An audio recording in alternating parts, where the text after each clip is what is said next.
If you're looking to buy or sell your current house, the Bart Merrick team. Yeah. Well, what do I do? I have so many questions. I don't know what I'm doing. It gives me anxiety. You have two super experienced realtors. Oh, that makes me feel better. That will walk you through the process and help you get the best value. And that's like you're hiring professionals to get you either the most money if you're selling your house, yes, or get you the biggest discount if you're buying a house, or to make sure you don't screw it up. Yeah, I was going to say, can I add one more thing? Yeah. Just to make sure it's smooth. And Bart did that for me. I actually sold a house with Bart and Crystal, and they did such a great job. I had it underpriced, meaning Bart was like, you're leaving so much money on the table. Yeah. He's like, let me handle this. And I did, and it worked out perfectly. Yeah, they can help you make tens of thousands of dollars. It was closer to 20, I would say. This is a gigantic purchase, or if you're selling your house, a huge sale that you need to make sure it goes correct. And Bart and Crystal will walk you through.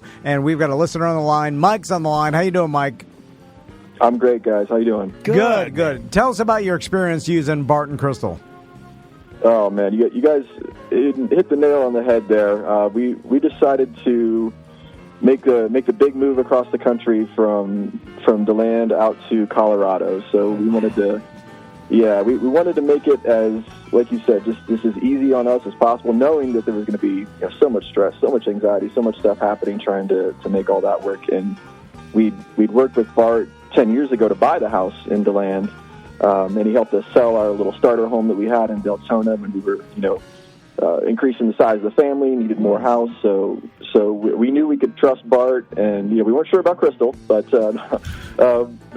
yeah, when we decided to do all this, it was like, all right, we contact Bart first, and they, like you guys said, just came in and gave us all the information right away that we needed to make the plan, to make it all work. It makes you feel so much better when you can kind of get things moving quickly.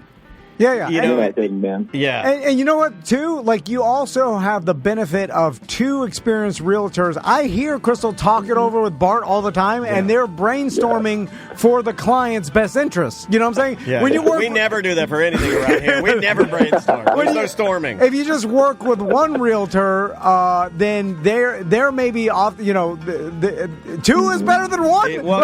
When they're having different perspectives, having different experience, and combined, it's been hundreds of properties and transactions they've done. I wish we'd kept an accurate count. You got to be pushing almost 1,000 now. Come on. And you're not paying any extra. Like, I've been getting into the business, but that's not how it works. It's the standard. Anyway, Mike.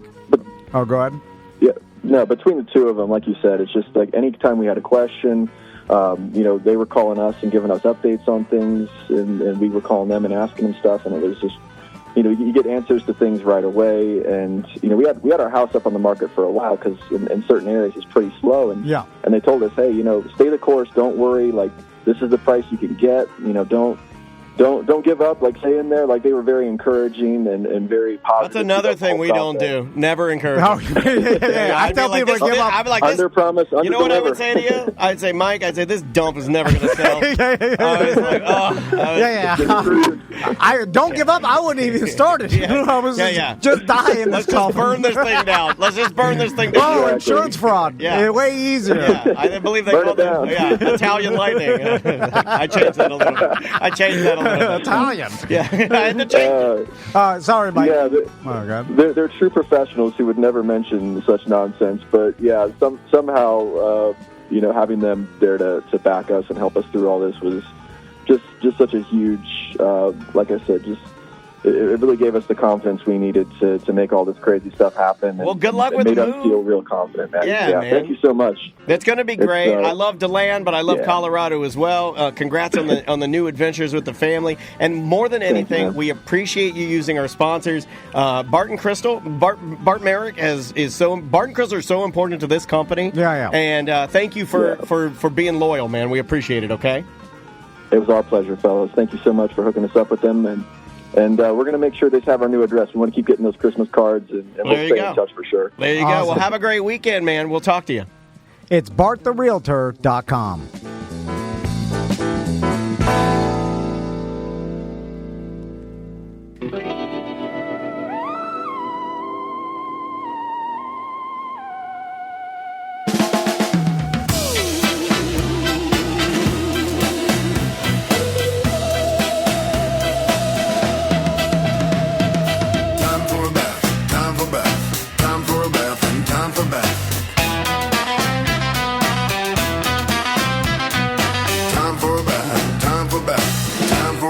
then time for bath. I wish my refund hurry up so I can have a tax or two. Time for a bath, time for bath, time for a bath, and time for bath. I'ma be like, let me get 20 on pump 3. Time for a bath, time for bath, time for a bath, and time for bath. Matter of fact, make it 25, and yes, I would like to donate to the March of Dimes, so ring me up that Coke and candy bar. 2 for 2, 2, 2 deal! Where $1 goes to March 2. Oh, and ring me Skittles up for my kid, too. And when the cashier tells me to have a nice day, I'ma be like, no ma'am, you have a blessed day, sugar. Time for a bath, time for bath, time for a bath, and time for bath. Pull down my shades like Kim Kardashian, smile at Gabrielle Union. Time for a bath, time for bath, time for a bath, and time for bath. Flip my bundles like Nicki Minaj and queen out the door like Beyonce.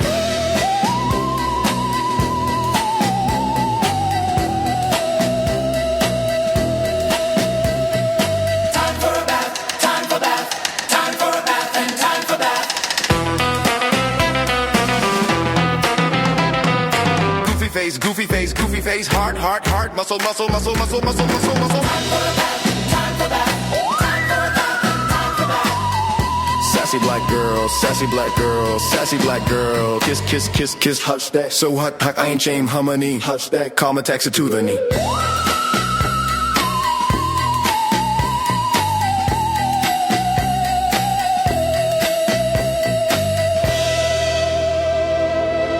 Live from the Injured on the Go Just Call Mo studio. It's a blast! It's Orlando's own Tom and Dan. Hello. This is your Mediocre Time with Tom and Dan program. We hope that you will find our presentation precise, joke heavy, and just right. Thanks.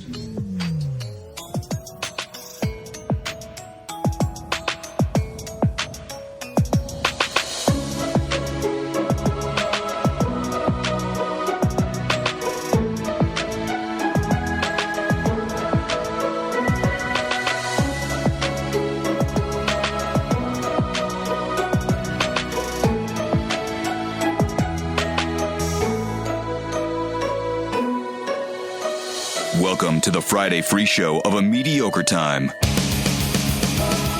Hey, everybody.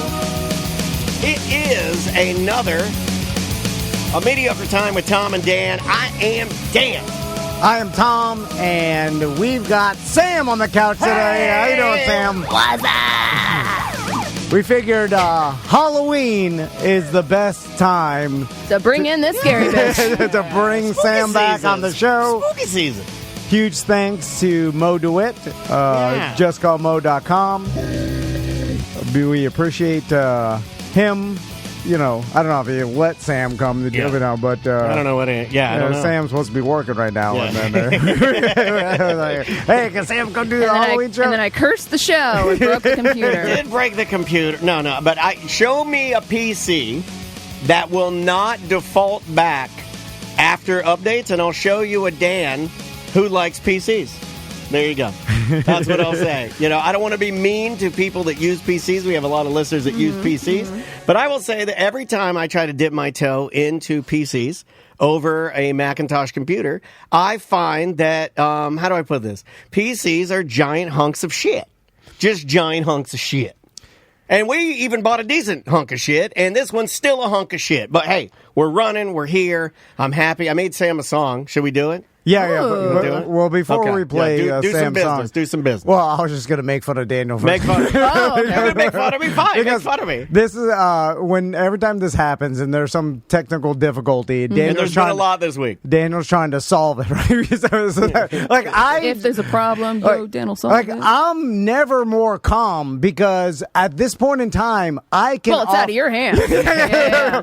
I can offer zero, Yeah. even one suggestion of what may be happening, there's no way I could even come close. You know what also helps is that you know that you can't give any advice, but you always ask what's wrong.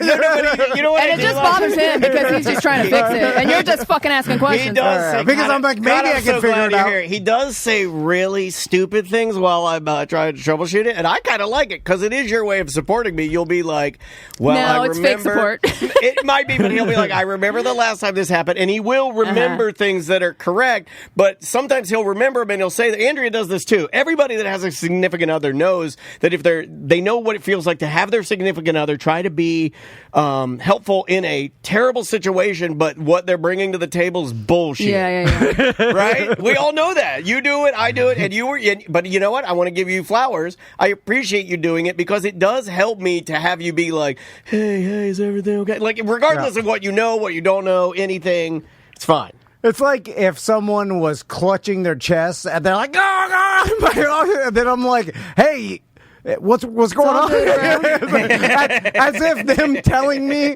while they're having a heart attack, I could do anything about it. Anyway, call 911. No, typing fast. Well, you know what I do remember? And, like, seriously, not to put a positive spin on this, but I will put a positive spin on this. He is confident in me troubleshooting the problem because normally I will solve it, or he'll tell me, like, I don't know why you get so worked up, man, because if you just think about it, you'll find it and normally fix it within, like, a lot sooner than I think I need to fix it, right? Like, if I needed to fix this, I'd set aside a full hour to troubleshoot it. Normally, I don't need, probably 8 minutes? Something like that. I'll figure it out. Yeah, it's just a computer. It's not that. What we're doing here is not complicated, and I'm not a super genius or anything. Yeah, and then Daniel also, he's like, I can't work under this pressure. You're staring at me. I know. I almost left the room because he said, you're staring at me? You're staring at me? Oh, God, it's happening again. I didn't mean it like that. But I didn't mean it like that, but I can see how you would take it that way. I can see. Hold on. Me and Tom looked at the floor. I'm going to give you that. I'm not looking, bro. I'll look over here. Not looking, bro. I can only troubleshoot nude. Well, hey, welcome to the show. Thanks. We're so glad to have Thanks you for here. having me. Do you want me to play your song now? Yeah. All right, here. I made you something.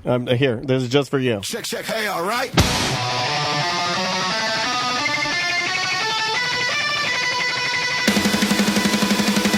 hey. Hey. All right. If you got some ghost running through your streets, who you gonna call? Don't call Sam, motherfucker. If you got some kids and they want some treats, who you gonna call? Don't call Sam, motherfucker. She don't want it. Don't call Sam.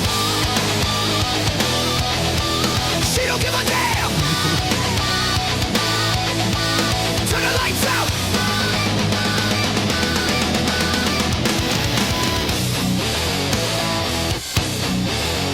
It's a pretty sick breakdown. Yeah. Who you gonna call? Don't call Sam.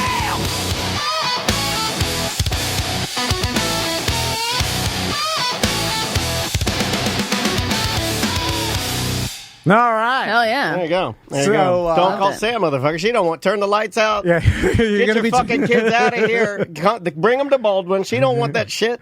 Get the fuck away from her house. Will you guys, or do you guys continue to turn your lights off and ignore the trick-or-treaters? Was I right? That was my favorite. So we've added more decor to the outside of our house. All And right. Travis was like, well, are we dickheads if we've been lighting up the neighborhood for the past month and a half and then we just turn the lights out on Halloween? I think that's awesome. Tom and I think it's, it's like a long con, right? It's Yeah. like, they're going to be the full-size candy bar lady. That's a full-size candy. Oh, Yeah. all gone. But what's worse? Is it us that actually are celebrating Halloween by being festive, or is it the person that's 3 houses down from me that already has their Christmas stuff up? Christmas is worse, I would say. Thank you. Look, I love early Christmas, but early Christmas is an indoor game. They put their shit up last weekend. No, indoor Christmas. Giant inflatables. No, Christmas is an indoor game. If you want to go early, you do it, and you do it in shame alone. We do it. We'll put up our tree early, but I'm not going to put it out. Yeah, you gotta keep it inside. Yeah, I'm not going to put it outside. They got all the lawn decor. No. Are they trolling? That's a troll. I think that live in they're a very religious and anti-Halloween. I think that's just my theory. Oh yeah, that's so so they're politicizing it. We'll put up Christmas. Yeah, That's we're God. not celebrating this satanic holiday. Yeah, so it's like anti-Halloween. It's Yeah. like, we'll start. I mean, there is- Jesus. Skipping Halloween, straight to Christmas. Andrea, once a month we get a person to come and zhuzh up the house a little bit, and the guy we have today is from Haiti, and apparently he was telling Andrea all about how Halloween is coming to get her. Oh. Yeah, like it's bad for his country, and it's coming to get you. I gave, I still give Daniel a lot of shit for putting up his Christmas decorations early, and It's out of my hands. It's kind of like with the audio here. It's out of your hand, out of my hands. Yeah. The girls love it. Maisie has been playing the playlist on Spotify. It's a great playlist. Cozy Christmas Jazz. Do you want to know how long she's been playing it? All year. All year. Every it night. takes the specialness out of it. No, she Some people are just Christmas She people. is. If you cut her open, there's gingerbread inside. Like she goes every night, Cozy Christmas Jazz, and she's been doing it for over a year. So I thought it was a weird thing, and Daniel was like unique to this. And then, but from running around my neighborhood in the past, couple weeks, Workout flex. because I look into people's windows when I'm running around. Yeah, I do too. You should see what I do. I on mean, my what else scooter. are you supposed to do? Yeah. So I'm like, what's going on in this person's What house? are they watching tonight? Wheel of Fortune? You know, if you're up early or up late, you could see people walking around nude. Oh, yeah. And there's a lot of people with Christmas trees. I say a lot, but I saw at least two, and I'm like, that a was lot. more. I thought it was a Yeah. super rare thing, but it's like two out of the little, around my neighborhood. That means there's a lot around town. Anyway, Chat room is giving me knowledge. Apparently, there are a lot of Jehovah's Witness in Haiti, and they do not celebrate. So that would make sense. Yeah, that makes sense. There you so go. real quick, our beer fest, our free beer fest, is coming up November 23rd. It's the Bad Business Beer Fest. Get there at noon if you want a gift bag. We 22nd. Oh, did it say? You said 23rd. That's Sofa's and Sons. That's Sofa's and Look at that producer hat. Look at that. still got it! My I know. God, look at that. She's It's in my blood. I can't get it Literally, out. the ball was falling, and she's like, it's going to be an out. She caught it. She's like, that's it. It didn't help today when Sam came back. She hadn't been here in a while, and then his shit's all falling. I know. I was like, oh, man. I was trying to pretend like everything's fine. better since you left. Oh, you should see my desk. Oh, God. I haven't even looked in there. The calendar is. It's still from 2023? No, we do it daily now. Like every day we come in, and it's literally the beautiful mind. It's like it's the writings of an autistic math genius on the. Oh, like, God, I I gotta lost look. all the dry erase. Goddamn. Yeah, he's been writing. Just writing over top of things? We've been using pencil. Anyway, Oh, no. We so, etch it into the wall. Bad Business Beer Fest, November 22nd. Second, And yeah. Sofa's and Sons, the 23rd. yes. Both free. So come and join us. Please. It's going to be really good this year. So, Sam, I Yeah. know you recently did your Semantics at Sea Cruise. Yeah. And Kind of a bon voyage, sort of a farewell. Yeah, to it's like your, our last official Semantics podcast event kind of thing. There you go. So. So I followed you on social media, and I saw. I'm sure you did. You're looking for the bikini pics. How dare you? I was noticing. There's one particular guy on Instagram every time. It's Every top. time. Yeah. Oh, he accidentally. Are you Charger guy on Instagram? He accidentally hearts it. Charger. He hearts the only one. You're in the Bahamas. Yeah. He's like, no. No, he always leaves a comment. Yeah. Oh, you leave the Yeah, comment. yeah, All Like right. such as such. What does he say? Like, I'll pull. Yeah, oh, do you want I'll to read? find Oh, you him. want a quote? You want a quote from Charger guy? It's always some kind of. Or is it like a ooh la la? Yeah. I thought you Hubba, hubba? sneak look. You You're leave not a supposed to comment or double tap. Yeah. The accidental- double tap is an accident. Can you delete a double tap? No, you can't delete it after. You have to just go and heart a bunch of other stuff. Yeah, so well, it seems then you like look that's at not all the only- Oh yeah, that you just heard everything. Yeah. And you're like, oh shit, heart. Anyway, all right. So he said, "Wowie wooey." Yeah, you know, it's just Yeah. the typical. Yeah, yeah. That kind of stuff. Who's got the balls to do that? You know what I'm saying? Like, don't they? A lot of dudes on Instagram. Yeah. But don't they know how? Or do they think it's coming off as a compliment? I think so. I And think not that as a- also. I think that we live in a time where like people really do separate their Real internet, life. their internet life, Parasocial, and yeah. how they treat people, and then reality. Because there are people that are like, oh yeah, that's just the internet. Yeah, I'm just talking 100%. about Sam's tits on the internet. Totally fine. But in the Winn-Dixie, I'm not gonna. If her husband's with her, I'll be like, hi, I love the show, nice to meet you. But online, I can be like, show me your tits, Mm-hmm. you bitch. So People are Yeah, like no, that. I know. Yeah. let's talk about the beginning of the cruise because I have the orb has been passed on. How does to that me. happen when you haven't been here? I thought it was through osmosis. I didn't think that the orb. I don't know, man. I didn't think it was an airborne virus. no, it's I think when I saw you at the Just Call Mo Comedy Jam and we briefly talked, Yeah. I think you somehow snuck the orb into my. it's like Existence. it's like Outbreak. I coughed it out one day, and then Sam breathed it in before Oh, she God. Oh, yeah. and then it lays dormant. The orb lays It has dormant to be for a while, activated and with happiness, and she got away from you, so she's been happy, and the happiness and activated. then it multiplies in your body. It doesn't start actually affecting Yeah, it's a you. sneak attack. Yeah, a long time. It's Okay. like prostate cancer. Yeah, yeah. You know, you always have like it there. like a cicada. It's late. there. Yeah. It'll eventually get you. Sometimes you die before it actually affects you, but it's always there. Anyway, It's always there. so you took the train down. We took the Bright Line down to Fort Lauderdale, and our last cruise we also utilized the Bright Line. Not really an issue. Apparently, we were a little loud in our car. I remember the last that. year, but yeah, you got yelled at on the Bright Line for being loud. which I didn't know was a thing. But this year we went to Fort Lauderdale. This time, I actually checked a bag on Brightline because they actually do have dimensions for their bags, and if it's over a certain size, you're technically supposed to check it. And my husband is a rule follower for the most part. And so, plus we also thought they were going to say something if we just tried to sneak it past. So we just went ahead and prepaid for the checked bag. And they took it on the train. And once we got off at our stop in Fort Lauderdale. Is it like the airport where it's like right when you go through like the ticket counter, there's like a check bag and you hand it to them and then they take it off and load it somewhere else? Okay. Yeah, pretty much. So, yeah, I didn't know where the hell they put it, right? Yeah. But if you assume it's in the train. Yeah. And Yeah. you're going to do what we all do when you go on a cruise and you have a bag. At some point, you meet a black guy with a pith helmet, and they're like, hey, hey, hey, and everything's yelling around, and you put it on and then you stack it up, right? And then he takes it somewhere, and then you don't know where he's taking it, but you have to have the tag on it, right? Yeah. Then you give them $5 because Yeah. you got all your weeds in there. Yeah. and you do. and your alcohol and the mouthwash. There you go. Right. This guy knows. And so we got off the train and we stood in the little area where you're supposed to go for your checked bag. And it wasn't just my bag, by the way. There were a handful of other people that were also waiting for their checked bags. And we were standing there, no shit, for 20 minutes before I was like, okay, where the hell are our bags? Like, they should have been off the train by now. Yeah. To which the guy that told us to stand there said, oh, you don't have your bags yet? Oh, that's not a good sign. No, it's not. Yeah, he's like, oh, bags. And he's like, oh, let me go see if I can find them. And I said, so you don't know where they are? And he's like, well, no, they should be on the train. They should have been on the train. Like, let me just find out where they are. So he disappears.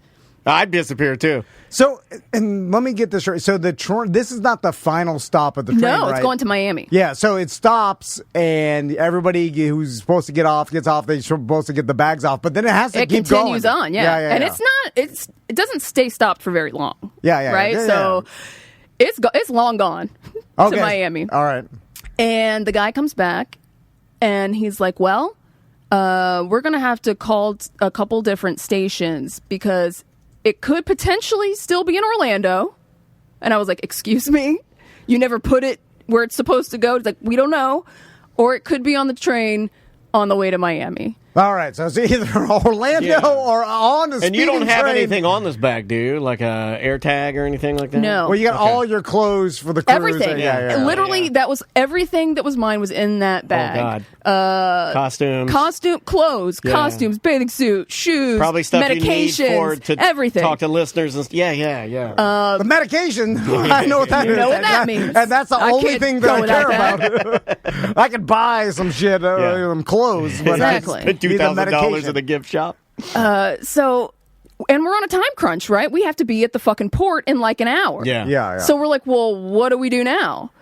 So they finally find our bags, and they were on the train. They never took them off. Okay. And they shipped them to fucking Miami. So we're like, well, how do we get our bags now? Now we have 4 people for the Bright Line who are running around with their heads are cut off, and I'm This has got to happen sitting all in- the time. That's right? what I fucking sir. Yeah, I mean, I like, said, how if do you they- not have a fucking protocol for this? This has never happened before. you None said- of them knew what to do. Yeah, there are like 4 or 5 bags. You said like it was you and a couple Me other and a few people. other people. Yeah, I mean, this has to And happen they were every all going. train. They were all going on cruises too, and they're like, "Well, we have to get to the port. Like, what's the solution here?" So their solution was that they were going to have a random Uber driver pick every person's bag that is lost will get their own Uber driver that's going to pick up their bag and drive to their particular port, because everybody's at a different port too, by the way. And I'm like, so you're trusting? I was like, have you been in an Uber before? Do you trust these Uber drivers to A, even fucking bring my shit and not just steal it? Yeah. B, know how to go to which port? Like, they're not going to be able to find a... This is not a normal thing Uber drivers do. No. So I imagine that how are you even going to call an Uber driver to... How do you explain that? Yeah. You can't talk to them, right? Or You like- can only text them, right? I'm trying to remember. You can only text them through the app, so you'd have to text That's them. what I thought. You'd have to text them. You're not picking up a person. You're picking up a person's bag and taking it to a person. That sounds sketchy as hell, too, Yeah, by the way. Yeah, that sounds like you're carrying a bomb. Yeah. Also- Or a body or something. Sounds like there's no way you're going to be able to explain this to the random Miami Uber driver. No. To like, hey, you got to pick up this luggage.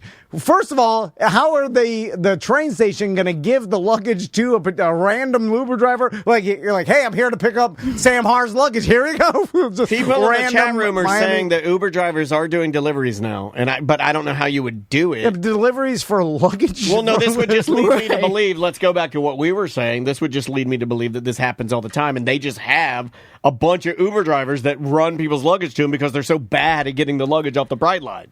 I believe that this particular type of situation had not happened to them before because they had zero protocol. At one point, they were like, oh, we can wait for the train to circle back. And then that's when we were like, no, the fuck we can't, because we have to get to the port. The port's 20 minutes away from the Bright Line. Right, right. Then we got to go through security. And you know what I'm saying? And the Like, cruise ship waits it'll for go. no one. It'll go. I've seen that. And I'm like, and I don't know. I like those videos. Yeah, I laugh at those. I like It's it when going it's a so kid. slow, dude. There's one with a kid and they're going out of port. It's a mom and a kid, and they're leaving the mom and the kid. It's so funny because the kid falls to his knees crying. Oh, it's hilarious. And it's somehow funnier than how slow they're going. Yeah. Because it's like, Yeah. man, You're like, I can still see it. And then I like, you're moving away and then so they slow. ask, like, I could jump in and swim there. They're like, it'll No. kill you. It'll suck you under. It'll cut you Yeah. into little pieces. You can't do that. Throw me a rope. So I think that they may have had this happen before, but have had people wait and have the train circle back around. I don't know, because they had no fucking plan. And it was... BDM, who was on your cruise, a buddy of Yeah, ours. yeah. He says, we were on the cruise ship waiting to hear if Sam was going to make it on the cruise. Yeah. And, like, oh, yeah, this was a countdown, man. It was a race against the goddamn clock. I'm sure you and Travis had the conversation. Oh, All that right. Travis was hot. What if they Hot. How mad was he? if they don't come back with the luggage, do we go luggageless on the cruise? So we had that conversation. It was either that or I was going to try and contact, because it was Celebrity Cruises, I was going to try and contact them and see, can I, because their first stop was in Key West the next day. Like, Can I borrow jump some shorts? on the cruise ship at Key West instead of here? But I don't know if they would let me do that. They usually don't because it's like once you get through the customs process of getting on the cruise ship, then it's somehow like now you cannot get on at a different stop Gotcha. because it's like closed and they consider like the paperwork is like you now have left the country and you when you get Complete back the trip. Yeah. I It's see like, what you're saying. You can't jump on. There's no custom process in Key Yeah. West. Even though it's so stupid, you're like I'm in the fucking Agreed. same. I'm in the United States. Just let me Come on, bro. Yeah, rules are rules. Look at my driver's license. Or I thought about jumping on the boat without my stuff and having them ship my stuff to Key West the next day. But I was like, at this point, I don't fucking trust the Bright Line people to do anything correct Yeah. because Oh, yeah. they were all goddamn idiots. By the way, like the insult to injury was as I'm talking to this guy who's supposed to be like our main point of contact, I'm staring at him. He also has no sense of urgency whatsoever, even though we're like, hey, you got to figure something out. Like, it took a while for them to even come up with the plan of the Uber, by the way. Like, that took forever. This guy had in his front pocket, and I took a picture of it, a golden Joker card hanging out of his pocket as he's telling me Hold on, that you he's going to got have an Uber driver. You got the Miami Joker. You got the Golden Joker? Oh, yeah, he's good. What the hell? That guy's infamous. I watch his videos on It's TikTok. insane. Golden Joker. GoldenJoker.com. So we had our friend Stevie with us, and she was trying to like really get down to the Well, bottom of Stevie's things. a traveler, right? Yeah, and she was like, listen, you're not going to have some fucking random Uber driver grab their stuff. You need to have a Brightline person, I'd an go employee of through it. Brightline, drive it here. I'd go through your stuff. I'd lick your dildo. I would. If I'm your Uber driver, I would lay it all out. I go through it. I put one pair of panties in my pocket. I lick your dildo. I try to find the weed. I suck it like a dick. I put No, it back definitely in there. cleaning it. Oh, yeah. I'm doing all kinds of crazy stuff. I might take a turd, break off a tiny piece, put it in the bag. No, don't turn it. Yeah, I might put a little turd in it. Because I'm a sneaky Uber driver. I'm crazy. So I'm the Golden Joker. they enacted the Uber plan. They enacted the Uber plan. They gave us the Uber driver's phone number, what the car was, because they had to order it. Right? Yeah. Not us. God, you get your bag delivered at we're 86 getting all of our maximum. information third party now. So now we got a middleman, and they're telling us, you go ahead and get an Uber to the port. We'll have the Uber driver meet you at the port. Oh yeah, you for I sure. don't know if I And do we'll that. write down No their way. and we'll write down your port No, number, this sounds and we'll so- text it to your Uber driver, and No. we're like, I don't know, Sam. at this point, Yeah. I'm just throwing my fucking hands What's in the air. Travis think? Because, I would imagine he's like, this is straight. Like, Everybody was like, this is he's straight not bullshit. screaming, like, Everybody was because he pissed. gets hot. Like, he and Yeah. I have a gene. Like, we'll get mad about, like, he was just keeping it calm. Here's what I would think. It wasn't screaming, but I would be screaming. I was like, if someone messed up Very the passive-aggressive. basic business of, I checked my bag and then I going paid to- you. and Like, then- I paid for this. I'm like, this infrastructure was set up a long time ago. Like trains have been happening for a while now. Like, and then an excellent point. and then now your bags are in Miami, and then the Golden Joker's coming up with a plan on the fly, and you're like, Well, that's what he's you're known like, for. hold on, the trains have been Golden happening since the Joker. 1800s, and this has been going off fine, and then now the Golden Joker's plan is going to happen. Like, there's no way. he also looked like George Santos. I don't know if and he had the tightest pants on. I could see his moose knuckle. It was just the worst case scenario. But what happened? So we're like, okay, well, this is all we can do. Like, there's really no other option here. So I mean, that is the right attitude. Plus, you don't want to set the tone being too negative. I know. You know what I mean? Like, and I have, by the way, I got all my people that have paid to be on a cruise with me are on the ship. Yeah. They're already on. Yeah, They're yeah, getting yeah. drunk. And Yeah, I'm yeah. like, oh my God, I'm not even going to make my own cruise. So you almost are like feel obligated. This is different than Just a personal, if you're on a personal cruise, 'cause- recreational 'cause thing. Then you're like, okay, You feel infinitely late, Yeah. because Well- you should be there first. Well, not only that, like, so if the Golden Joker's plan doesn't work and your bags don't show up, I'm like, fuck What makes it. you doubt him? Like I'm like, hey, I'll try. I'm not going on a cruise without all my shit. Like that's because now I'm buying all my clothes. I even on had the I had cruise. some of the people's gift bags I still hadn't given them. They'd flown Right, in from right. That's what Ohio. I mean. Like, you've got stuff for your Yeah. events in your bag, But of course. since it's the Semantics cruise, you're like all these people paid to come on the cruise with me. I would feel. But joke's on them. Golden Joker's last joke. Yeah. She doesn't go. I would feel Golden Joker obligated strikes again. Ultimate joke. to get on the cruise without my bags. Just Oh, I would have. Yeah, I would have. just to go with the group, and then it Oh, would have yeah. been a rough with Oh, no. to be stinky. Yeah. Or you just buy a Yeah, bunch you buy of, the stuff in the you dress like a grandma. tchotchke You gift go in there shop. and you dress like Moo full, Moo, yeah. full grandma, and then you just expense it to celebrity. But I guess. really, it's the DOP kit that you're losing because all the clothes and shit, you're like, okay, I can figure that out. But all your personal shit and and your drugs. Yeah. Yeah. Drugs, My God, toothbrush. drugs. Yeah, drugs You and need that. toothbrush are important. Anyway. So we get to the port, and at this point, our travel agent Tim Cruz, who was the one that put this all together, he has now already spoken with Celebrity and let them know the situation. Like, hey, this is what happened with Brightline. They're on their way. They're going to be really tight on time. So, like, just please get what them you through. can. Yes, exactly. And like, here's the situation. Be ready for them. So we get there, and to their fucking, they were really great. Like, as soon as we got there, we didn't even have to, like, go in. They're like, we'll check you in right here on our iPad. So they started doing that while we're looking for our Uber You driver. got the Chick-fil-A. And they're awesome, right? They were doing great. And then they were trying to calm us down. And it's getting down to like 5 fucking minutes before this boat's about to leave. And I'm like, God damn. You're talking horn blow, right? they're like, it's Oh, okay. man. It's okay. We won't shut this door until right at 3. And we're like, okay. It's like Cadillac Pat trying to calm me down in line at the Amway. You know what I mean? It's like, it's fine. You'll be good. We see the car that is supposed to be our Uber coming through where the little parking station is. But he goes a different direction. Oh, Golden Joker strikes As again. if he's going to a different port. Oh, no. Okay. To which then my husband calls Priscilla, who is the HR for Brightline in Fort Lauderdale, and is like, where the fuck is my Uber? I saw somebody who was in the description of what you said our car was go a different direction. Oh, my God. And then she said, oh, no, that's not your Uber. And he's like, where the fuck is my Uber? Then that car turns around and It is the Uber. and it starts coming back towards us. And it is our Uber. And the guy gets out and he goes to open the trunk, and I'm just like waiting to see like somebody else's luggage in there. Because what are the odds that they're going to get this right? They haven't gotten anything else right. You know what I mean? Oh, my God. I would have bet against it. The whole time I'm like holding my fucking breath. I hope the Golden Joker's in the trunk. And it was my bag. Yeah! And we got on with 3 minutes to spare. Wow. That makes a rough beginning. Yes, it does. Yes, it does. It I've makes been you in want that to get there situation. and just start hammering Bud Lights, right? I've been in- 1,000 Bud Lights. Although I've been in a super stressful situation where I barely made a flight at the very beginning of a vacation, and it does you get the feeling like, well, maybe I got the bad shit out of the way. Yes. At the very But I did beginning. not. But I did not. Like I said, the orb came with me. Yeah. All right, so you get on the ship, and you got to be feeling good. You're like, okay. Thank God I made it. Yeah. You A made little it. sense of relief. Yeah, sure. yeah, because the other options were no bag on the cruise or not going at all. Right.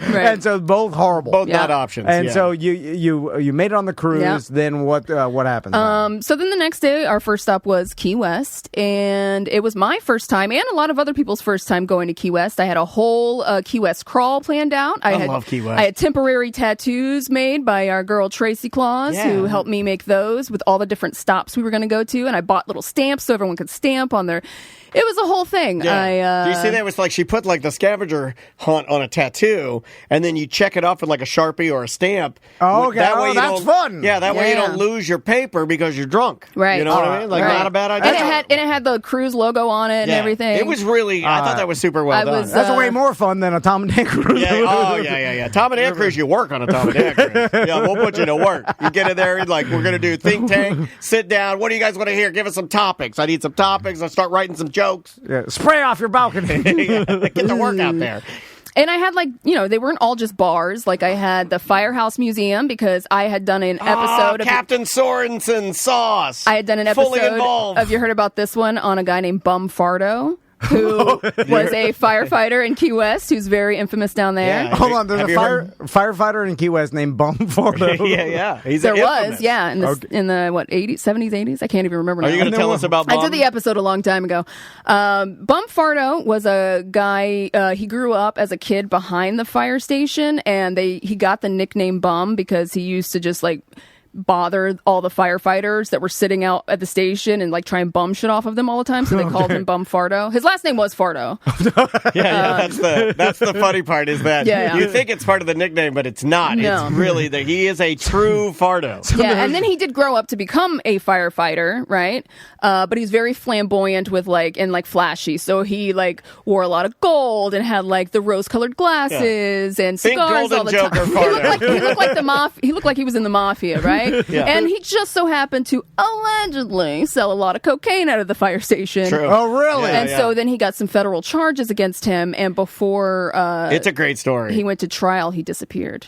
yeah, No he's- shit. And nobody knows where he is. yeah. So Never was He found. disappeared the year I was born, 1976. So for almost 50 years ago, Bum Fardo So I guess, Disappeared, yeah. disappeared. So Key West firefighter Bum Fardo was dealing cocaine out of the Key West firehouse. Yes. And then got caught, was about to go on trial, Yeah. then disappeared. Correct. And you can The visit, Legend of Bum and you Fardo. can- Great story. Don't they do a tour or do they? They do, and they sell merch. They sell Bum Fardo merch. She has a hat, dude. Yeah, I bought a hat. If you ever go back, I'll gladly pay you Oh, yeah. double for a Bum Fardo hat. I love the story. I'm so jealous of your hat. And then we had Hemingway's house was on one of our stops. I found this really cool, authentic Cuban food that was in Key West for lunch. I had a lot of different, very specific places on the stop. At the Firehouse Museum, though, the guy that worked it, but it was raining all day, by the way. I don't think I mentioned that. It rained the entire time we were in Key West, so not your best way to paradise. experience. I would say Key West can be sort of miserable in the rain. It can. Yeah. It can be. And, it was, you get off the ship early. There's not a lot of stuff open in Key West that early.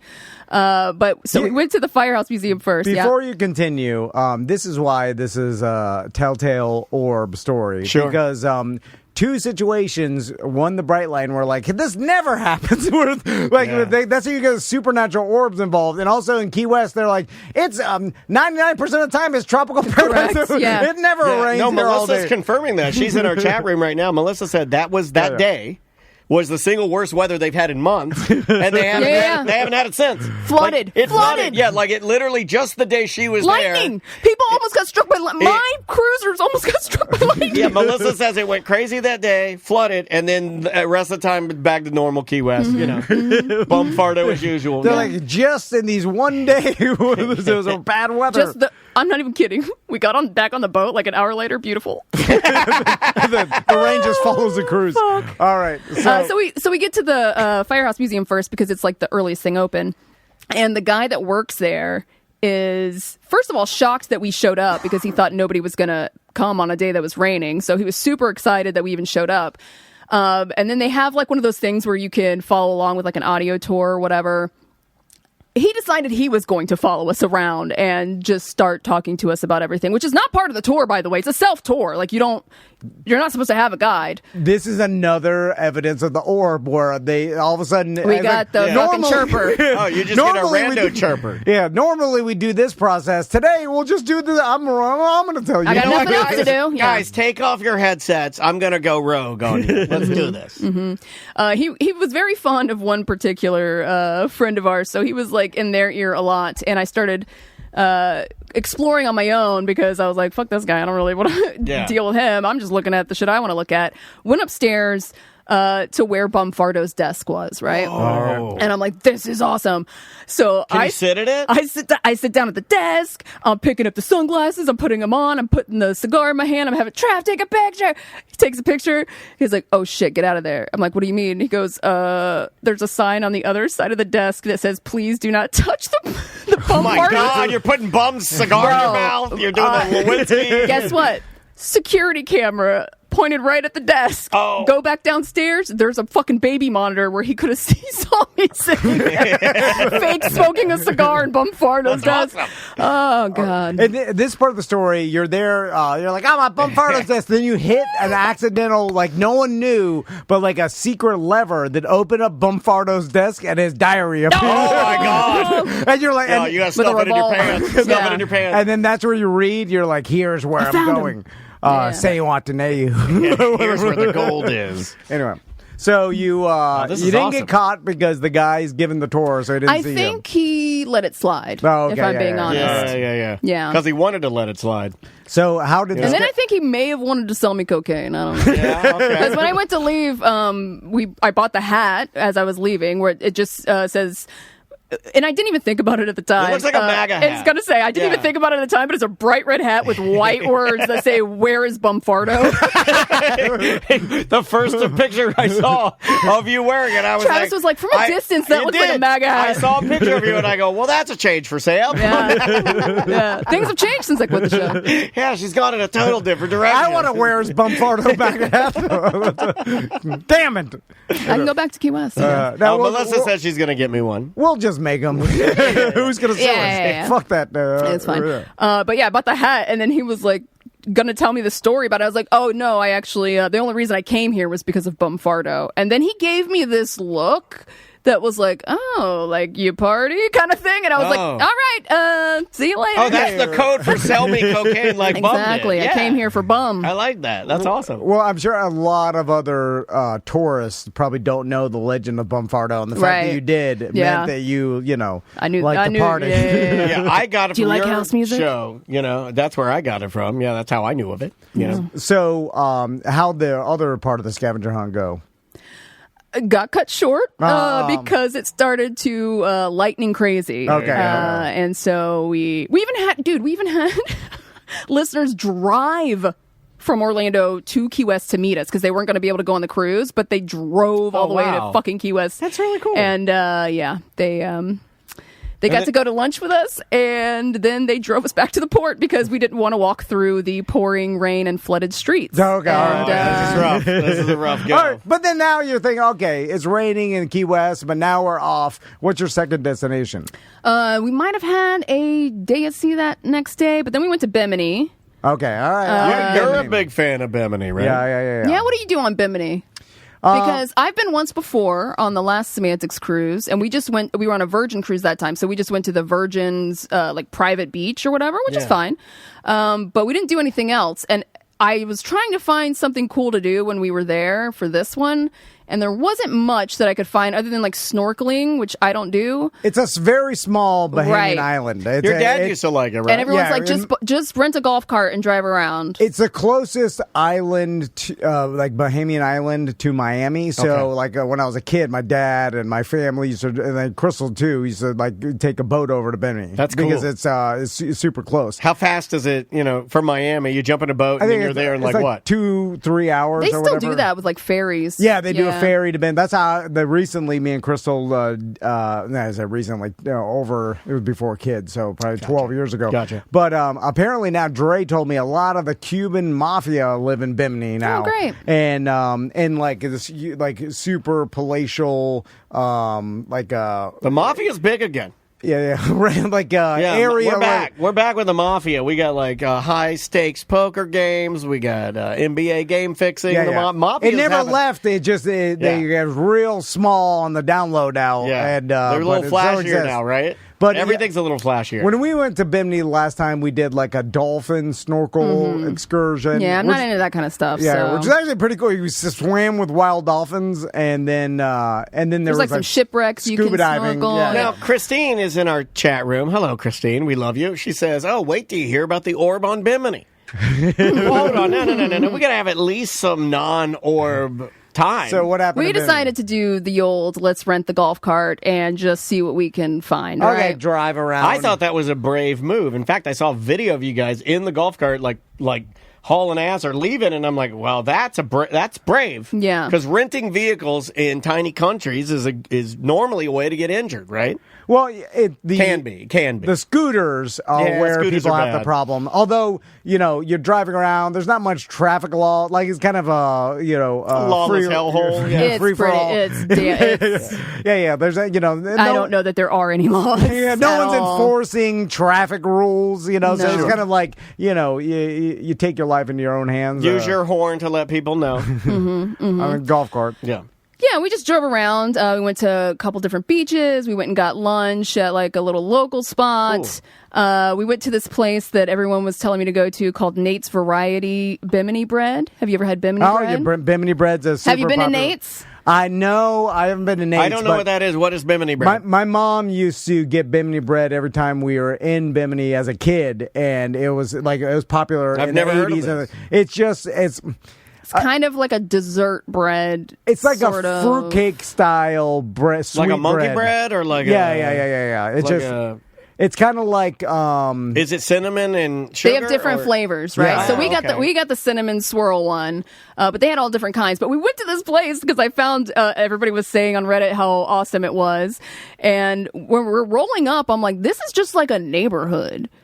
Like, we're just rolling up to someone's fucking house. Yeah. This is not like a tourist destination. No. It's just like this is like you're now. This is Nate's house. Yeah. We walked in and there were family photos on the wall, and there was a counter. I'll give them that. There was a counter and a cash register, but it was just like family photos, and we're all. This kind of sounds like Nora's here in town. I haven't been inside Nora's. Well, Nora's is like you walk But into this her is where you living get room the and- real Yeah, Bimini This bread. is supposed to be like the best bread on the island. Yeah. But we walk into what I can only assume is a family dispute.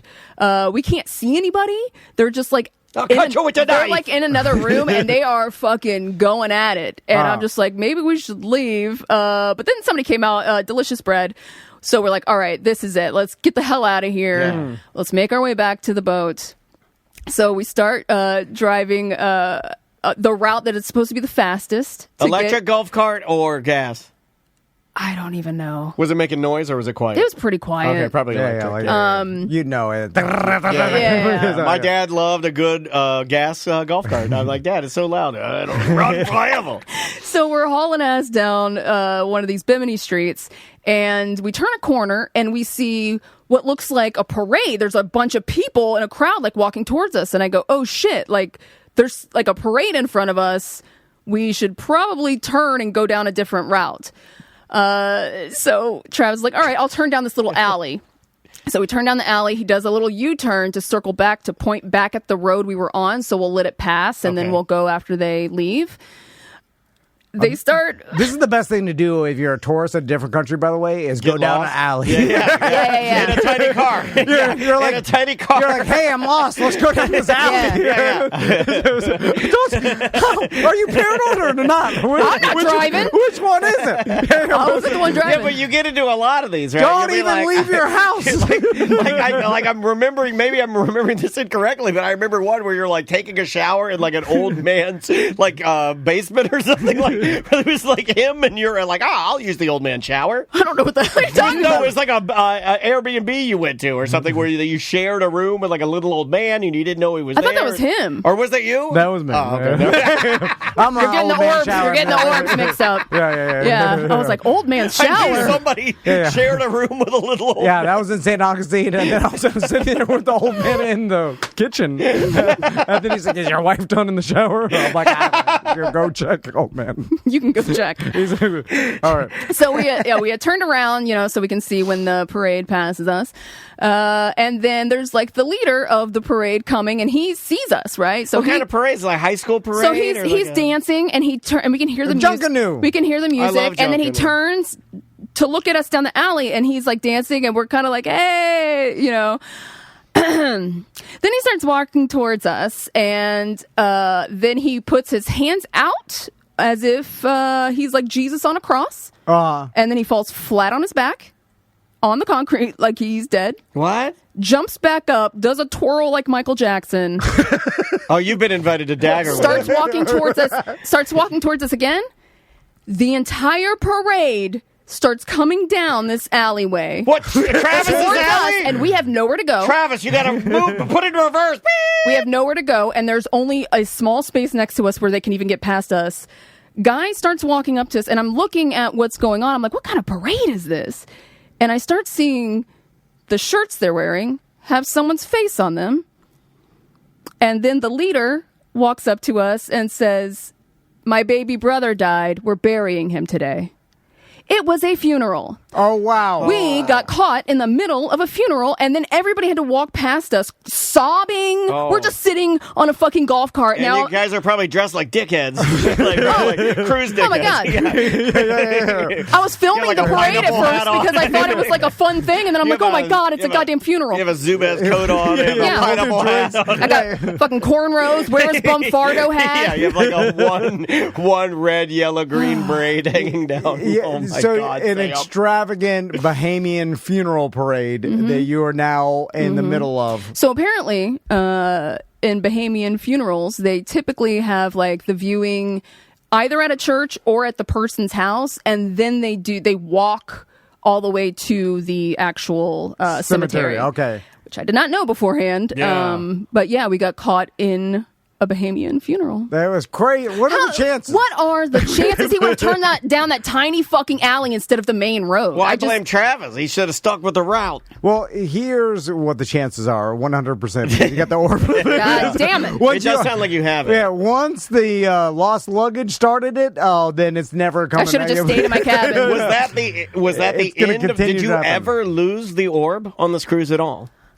I mean, it kind of sporadically came through, but those were like the main crazy things I think that happened. You know, my mom and dad did the same thing on a parade one time. They did it for, it was a Black History parade. It was an Eatonville parade. They were coming over here to visit me one time, and they took a wrong turn. They ended up in the parade and had to ride through it. I mean, that's a kind of that trope in movies is a thing. Like it happens. It does. Absolutely, it does happen. I did almost get in a fight on the boat with a dumb old bitch who didn't mind her business. There you go. Oh, what do you mean? Well, we went to one of the trivia things, right? Yeah. You know, these cruise ships have different games or whatever, and they had a trivia, and when we got there, it was like music music trivia.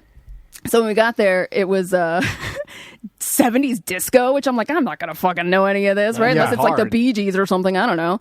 But while we were there, somebody had told us the day before that there was this little kid at trivia the night before that was cheating the whole time during trivia, like looking with his shit up on his phone, phone. okay. And he goes, the fucking cheating kid is over there in the corner, and he's at this 70s disco trivia. And I go, push him off the boat. if this kid wins, he's like 12. I'm not even kidding. Like, the kid was a small kid. He looked like Tommy. Okay, yeah. He's not going to know 70s disco. Of course, yeah. And we're watching him fucking Shazamming it, right? Like, we're watching him put it on his phone and then write it down. And I'm like, oh, this kid. So now we're like passively aggressive saying Oh, you things gotta about be the so kid petty. cheating. Oh yeah, you gotta be super petty on this. Yeah, because it's for the principal, right? Yeah, We don't give yeah. a damn about the actual prize. Plus, you're right? on a cruise and it's closed circuit, and you'll never see this Yeah. kid again. You got to go ham on Exactly, and he's this. by himself. Yeah. It's not like his parents are there. So he's over there cheating away. We're making jokes about it at the table to ourselves. And so when they announced the winner, the kid won. To which somebody in our group said, he cheated. I was screaming out loud. Yeah, you got to do it. Yeah, Tom yeah. would be hiding. Oh, I You would forgot. like I that. forgot to mention that the guy that was doing trivia, like the host, was some kind of like Eastern Bloc DJ. Okay, he's also probably working in the engine room because they all have a and I bunch of think- different jobs. engine and I think- turntable. He talked like Dracula, and he, I'm pretty sure was 100% drunk. He was making They do inappropriate jokes the whole time, and kind of like did not give a fuck, Yeah, right, yeah, about yeah. any of Let this. me DJ So he your didn't care. teddies. He goes, "Oh, you think you cheated? Nah." In Russia, kids cheat all the time. So trivia ends. They're about to start something else. We're sitting amongst ourselves having a conversation, joking about the kid cheating.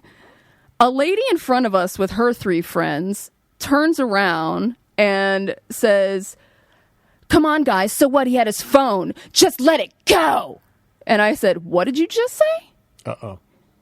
And she repeated it. And I was like, I don't think that you're a part of this conversation. We're talking amongst ourselves, so shit. maybe you should turn around. And then she turned around.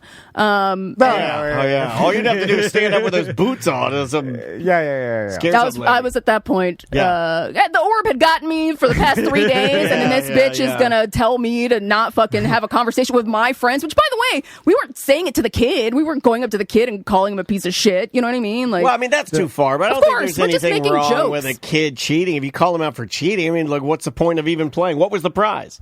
I don't even remember. I mean, if there's a prize, you can call him out. There if you was a like. prize, but it was like something stupid. Okay, I have a theory about cruise ships. I think they underreport the amount of fights that happen on cruise ships. Oh, yeah. Because it's bad for business, it's bad for all the cruise business. Oh my So- God! How drunk people get? Oh my God! But everybody on a boat, everybody's got diarrhea. Everybody's orb, drunk. Everyone's irritable. Yeah, Yeah, everybody- at least yeah. 60 of the people on the boat And have an orb. So I feel like when we hear about a fight, that's the 1% of the fights that we hear about because they got too far. well, you out. watch the videos, right? Yeah. There's whole channels about cruise ship fights. Yeah, but there's a lot of the times where like your internet's spotty and they get everybody doesn't have their phone on a cruise. A lot of people leave, so there's a lot of unreported cruise ship fights that happen. Some people leave their phone in their room just Yeah, to yeah, A lot of people, yeah. So, I mean, I try to do that. It's hard, but you try to do it. So, how about all your listeners? They all have a good time? Yeah, everybody had a great time. I think everybody else, their situations, I think, went very smoothly. Nice. One of our friends, he's actually going to be on the Tom and Dan sofa team for Sofas and Sons. right on. Our buddy Sal, he was enjoying himself quite a bit at the silent disco, and he actually made the promo video.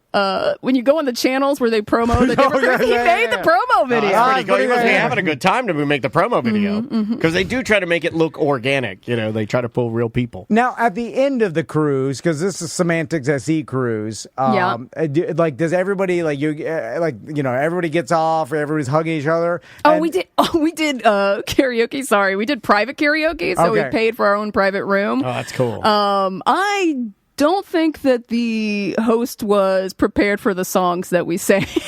She was very scared of us, I think. So why? What were And, you then asking? and she also did not know how to run the audio, which we tried to ask them if we could do it because we know what we're doing more than they do. Yeah. And Travis was getting so pissed at the lady because the volume was so low. He kept doing this. like with his finger pointed up That at the just looks ceiling, like you're dancing in and Russia. that is exactly what she thought, and she just started boogieing, and I'm like, no, God. This is how you dance in Russia. You just point up to the sky. We also would have random motherfuckers just walk in and like just start watching us, and we're like, "This is a private event."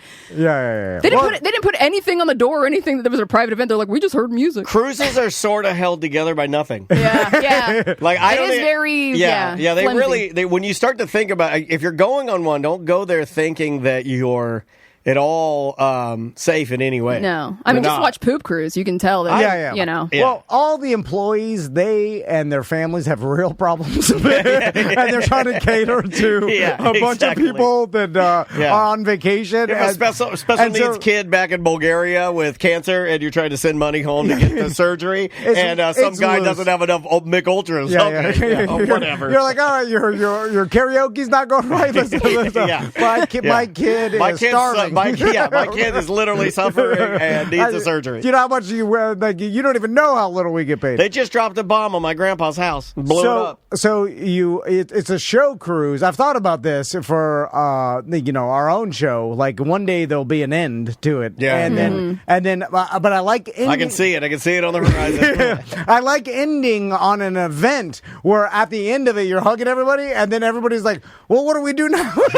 I want a trap door though. I want a trap door where we hug everybody, and there's like, whoosh, gone. I've been listening Get to home this- safe. listening to the show for 8 years, and Yeah. then we go in the cruise. Like, what do we do now? And then you're like, bye-bye. Should have thought about that 7 months ago when I told you I was quitting. Ninja smoke bomb, poof. Yeah, but you never think it's gonna end. Like you No. announced it 7 months ago, and then you're just like, Mark Maron did it right after I did. Yeah, I thought you did it right. I think Mark did it right. I think you announce it, you do finish out your run, and then you be done with it. But I think a lot of probably, and I'm sure maybe some of your listeners thought this too. Like, it didn't believe it was really like going to end. You're like, oh no, they'll keep doing it. But it's like, no, that's it. No, we told you. I've already sold half the equipment. Yeah, gotta get That's rid it. of it. Gotta parse that stuff out, man. So and that is Yeah, it's it good. though, right? Yeah. But you might do other things. You're still doing your stream. Yeah, I do Sipping with Sammy on Twitch almost every Sunday. You can find me there around 9 a.m. I just talk like current events, pop culture, that kind of stuff. It's fun. You can pop in there and chat with her. And sometimes me and Travel jump on our Twitch channel, twitch.tv/Semantics Media, and we'll play video games and stuff like that. Yeah, you did this week, I I think, did right? just buy a electric drum set, so we're going to start making music again. Nice. Oh, you could have bought Daniels. He was. Oh, do you have one? Yeah, I do have one.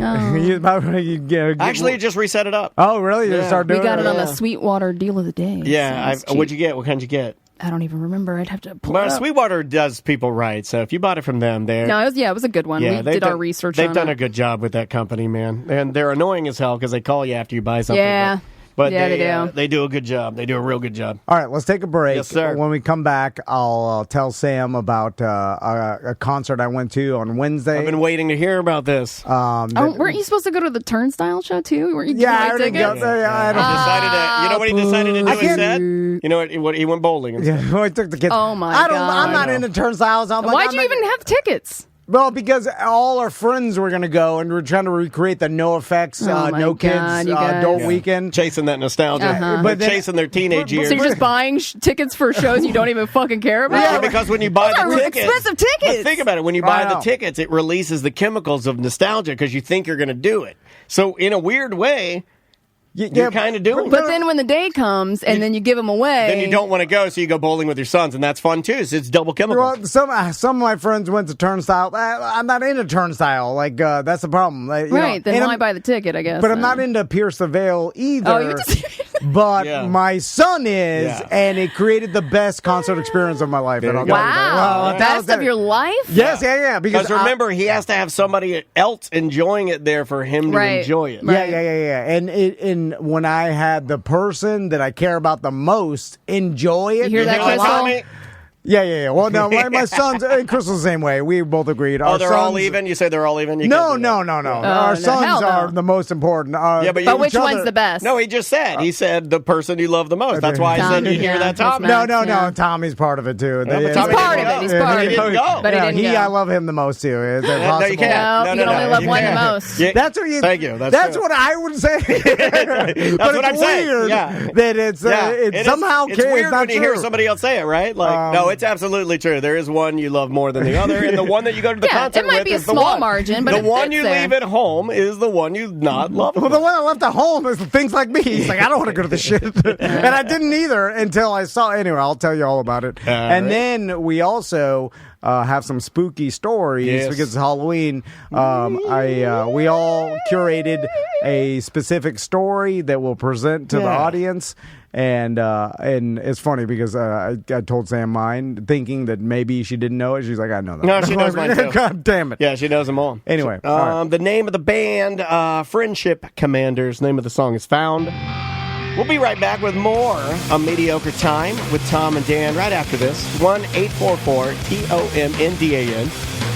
Show at tomanddan.com if you'd like to leave an email.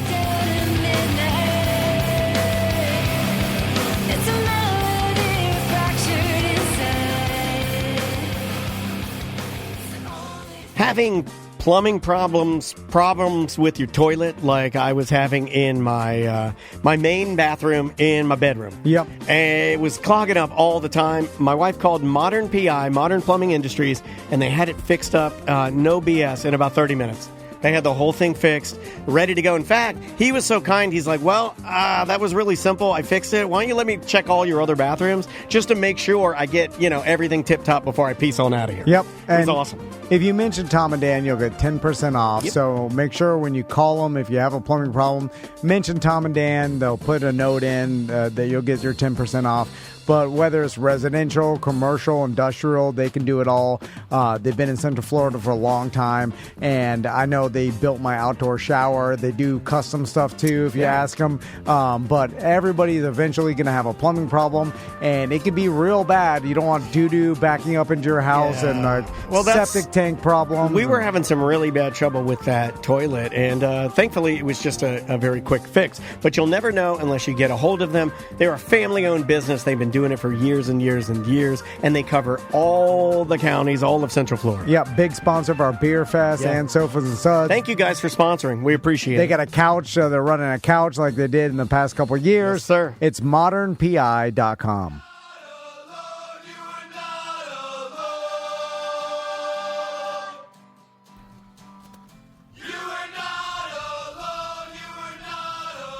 Oh, they're going to do the fade out on me? That's old school, right? Yeah. Nobody does the fade out. Oh, they are. They're going to do the fade out on me. Welcome back to A Mediocre Time with Tom and Dan. I am Dan. I'm Tom, and we have a full-blown show reunion today. Ross McCoy is here. Oh, shit. Is Lee here, too? I hope not. If he is, he's outside. So Ross came by to drop off. Yeah, you guys didn't mention that Bumfardo's wife was named Ima. And her maiden name was Butts. I swear to God, this is all true. I'm not making this up. So Ross was at the News Junkie roast last night, or Sean Watson roast. Yeah. I think you have to say the roast of Sean Watson. Oh, okay. Of the News Junkie. Yes. I think it's the official title is the Halloween roast of Sean Watson, the News Junkie. All right, there you go. Yeah. So At the Judson Room. Because there has been beef about, when you say the News Junkie, is that the show or is that the man? And are they the News Junkies, which is absolutely not correct. That's like saying Eagles or the Eagles. You know what I mean? You got to get it right, y'all. He's the Well, news it started with him. It did. Yeah. I But call now him it's the kind news. of a package No, deal. he's Sean Watson. It's like Drunky the Bear. I was like News Junkies. he's News Junkies. It's all the same. Okay, so he can start calling you Drunky the Bear, right? Right, they all do. And I don't blame them, because if you met me as that, then you're stuck. All right, Cabin boy. I cannot stop. Anyway, so I heard it was you said not to say that. a huge success, and now I was dying to hear what happened with Tuttle, because when I heard Tuttle was involved, I was like, Tuttle. I was like, why'd they ask? No, he asked me. He goes, why'd they ask me to be in this? And I'm like, I don't know, Tuttle. I stay at it. I got a lot going on Oh, he here, doesn't buddy. have any connection to the show? I don't. Well, Not that I know I of. don't think he goes on. That's what I mean. He's any never been other- a guest or anything on there? Besides from our show, I thought he didn't go on any other of real radio shows. He's been on Monsters. No, of course, yeah, but not. But like No, Pinkman, recently Oh, has. recently? Yeah, Oh, okay. recently has. Pinkman is on the dais, so like it's kind of like a real radio / news junkie event. Yeah. Yeah. Oh, 100%. Yeah. But then also, like, Tuttle's not a comedian per se. I He's mean, to me, you- though. I mean, yeah. Suit yourself, he is sir. to me. But he's I would say he's the greatest comedian stuntman out there. and there's also the risk of Tuttle. Like, Tuttle has no uncomfortable filter. A They psychopath. keep, Right? he, Is that how you say it, Yeah, Ross? yeah. He's a psychopath. if you want to, He doesn't feel shame or embarrassment. Yeah, you And could he's one of my friends. Like, he is the craziest. Kind of a superpower. I Yeah. think if you he's use the it correctly. craziest of my friends. Yeah, if you ask Tuttle to go down to the courthouse He can and do start yelling at Nancy, Pull your cock out and get it hard. He can do it. start yelling at Nancy Pelosi or whatever. Nancy Grace is who you're thinking of. Or whatever. Nancy Oh my Pelosi. This is how little Tom knows about the world. He thinks Nancy Grace is Nancy Pelosi. I'm just saying he'll do Any anything. Nancy. Any Nancy, Any yeah. Nancy he'll do. And he's not ashamed to No. be yelling shit in public. He's not ashamed to. He'll yell the N-word in any restaurant. Any restaurant. like He'll shit on a table at a Shoney's. he'll make a scene. Shit in Yeah. the Shoney's. He'll and- shit in a Shoney's. And So what's more, you can do stuff to him. You can paintball him. Yes, you can yeah, knock him yeah. Yeah, off. you can inflate a balloon in his asshole. Yeah. you could do anything to him. He'll do anything. So That may come into Anything play goes. later. Now you can say that when Tuttle's on the show. Don't say it when I'm on the show. Sorry. Well, I learned You know that. what? That is true. You are not anything goes, but Tuttle very much Yeah. is anything goes. Dude, there's nothing we can't do to that guy. If we brought him in here right now and I said, I want to shave your head, he'd That's be like, the okay. impossible challenge, right? Is to find something he won't Name do. something he won't do. If we brought him in here right now and we set him on the couch, name something he wouldn't do. If I said suck my dick, he'd be like, He would do okay. No, well, there has to be some sort of motivation. Not like a forceful. Yeah, I pay him. Yeah. I pay him. Yeah. Suck That's my also dick for part of it. $1,000. That's good to know he'll suck my dick But for he'll $1,000. also just do it for Content. for content 100%. and publicity. Yeah. Even though that throughout the years has done very little. Is he on a show right now? He loves it. Yeah, Bubba loves Oh, he's Sponge. on back. regularly? Yes, Okay. he's back. I think he has. He's If back on the Let sponge. me see if I can get this correct, but he is back on the sponge. Yeah, and he's if- crazier than ever. I heard. Crazier than ever, back on the sponge, sober, kicking ass at his day job, and also has, I think, 2 other shows. He has like Stoner and Loner. He's the loner. Oh. And then he has another, and then he does a video series on YouTube called the 10 Meat Challenge, where he eats different type of fish. Really? He eats tinned fish out of little he tries different flavorful tinned meats. Yeah. Okay. There you go. So anyway, when I heard Tuttle's involved, I was like, I can't wait the next time I see Ross to find out what happened with Tuttle.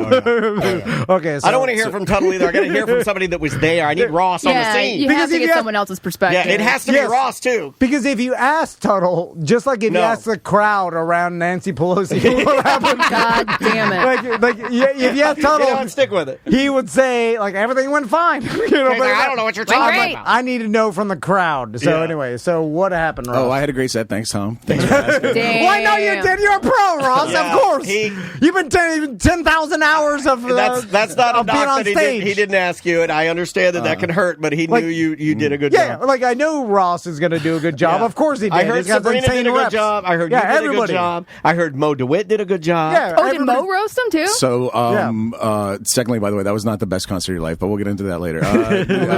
Yeah, so the structure of the roast, Sean structured it kind of differently than a traditional roast, where like certain of the performers had a special introducer. So like Mo went up and maybe had set of the night.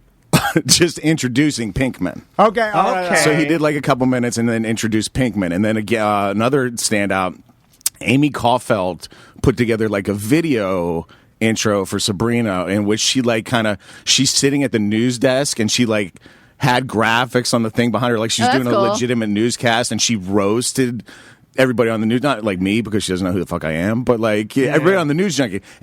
10 out of 10. It destroyed. It was Yeah. hilarious, amazing. Also, I would sit and listen to her say anything. I just want the record to reflect. And so they brought Tuttle in not as a roaster per se, but to introduce C-Lane. Okay, so all right, so he's introducing. I don't see him. the connection, but I like it.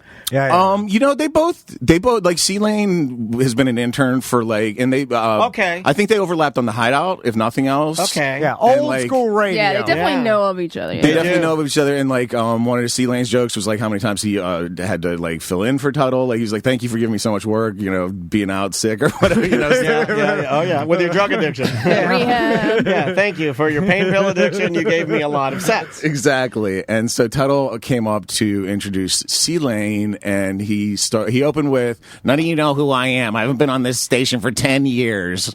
Okay, that's a good opener. Which That's is a a solid lie. opener. Everybody there knows who Tuttle is, right? Everybody knew who Tuttle was, and there'd also been a bunch of Tuttle jokes already. Like I had 3 or 4 in the first 10 minutes of the fucking show. So yeah, everybody knew who Tuttle was. But he that's the attitude he came to it with. Like, huge chip on the shoulder. Yeah. Chip on the shoulder.